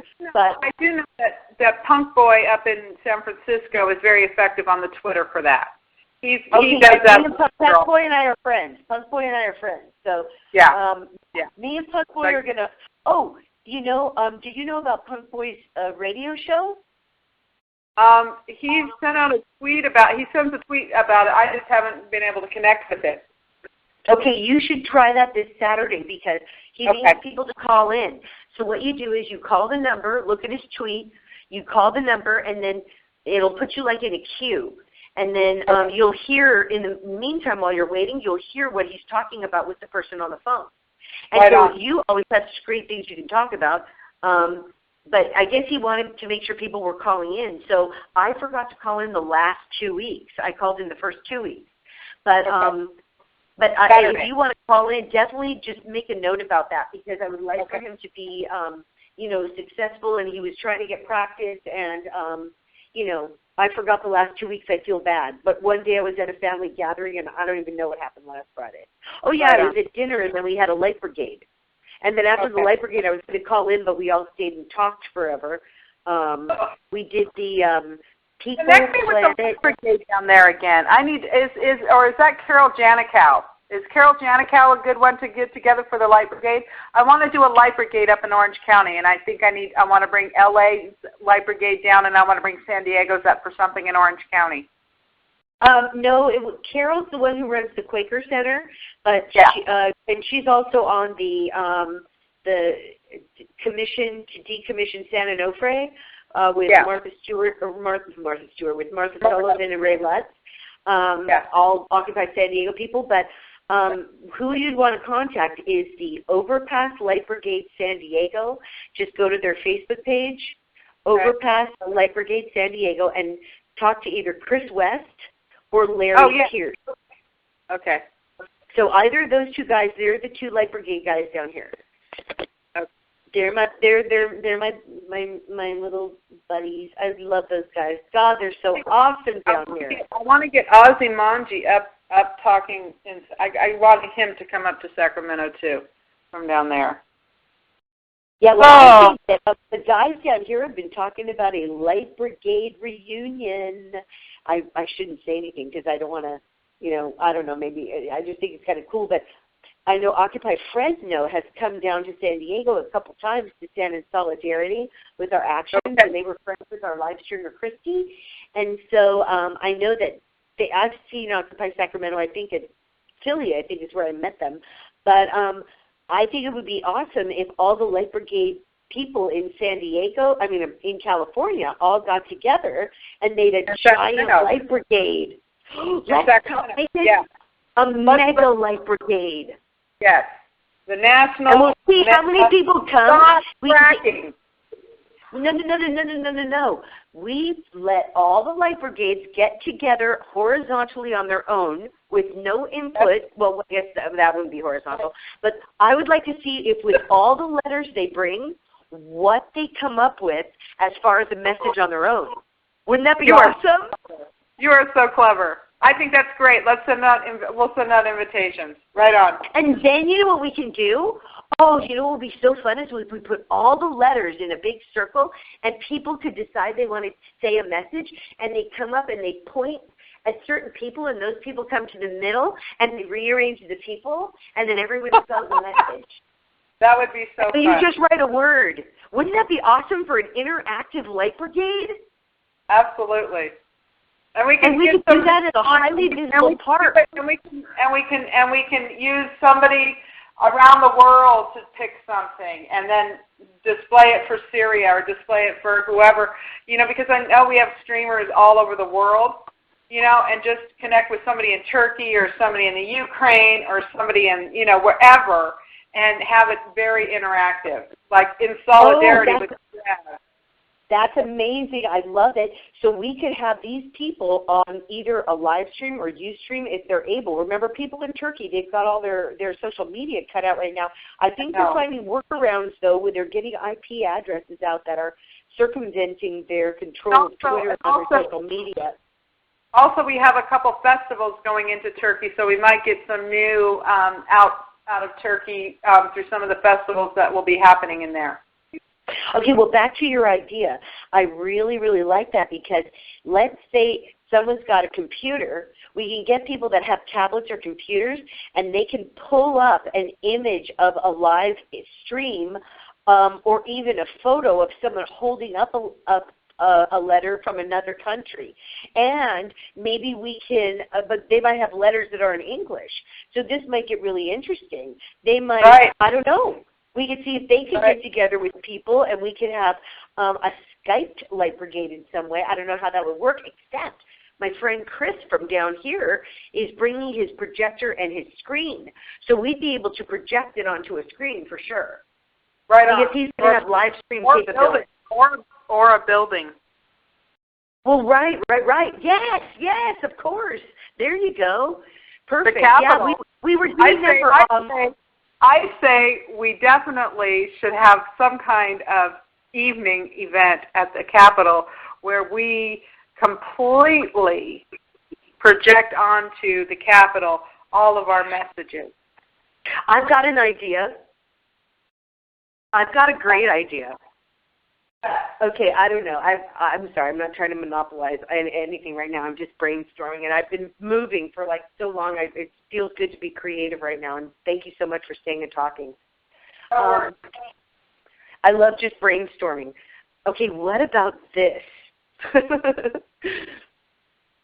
What about a nighttime action at the Capitol where we've got this rotunda, we've got this, this iconic like kind of building in the background, but what if we somehow have enough acoustic instruments or a band from the Sacramento area that happens to be able to play all of Pink Floyd's Animals album, Sheep, Pigs, and Dogs, and we perform that as a laserium against the backdrop of the building.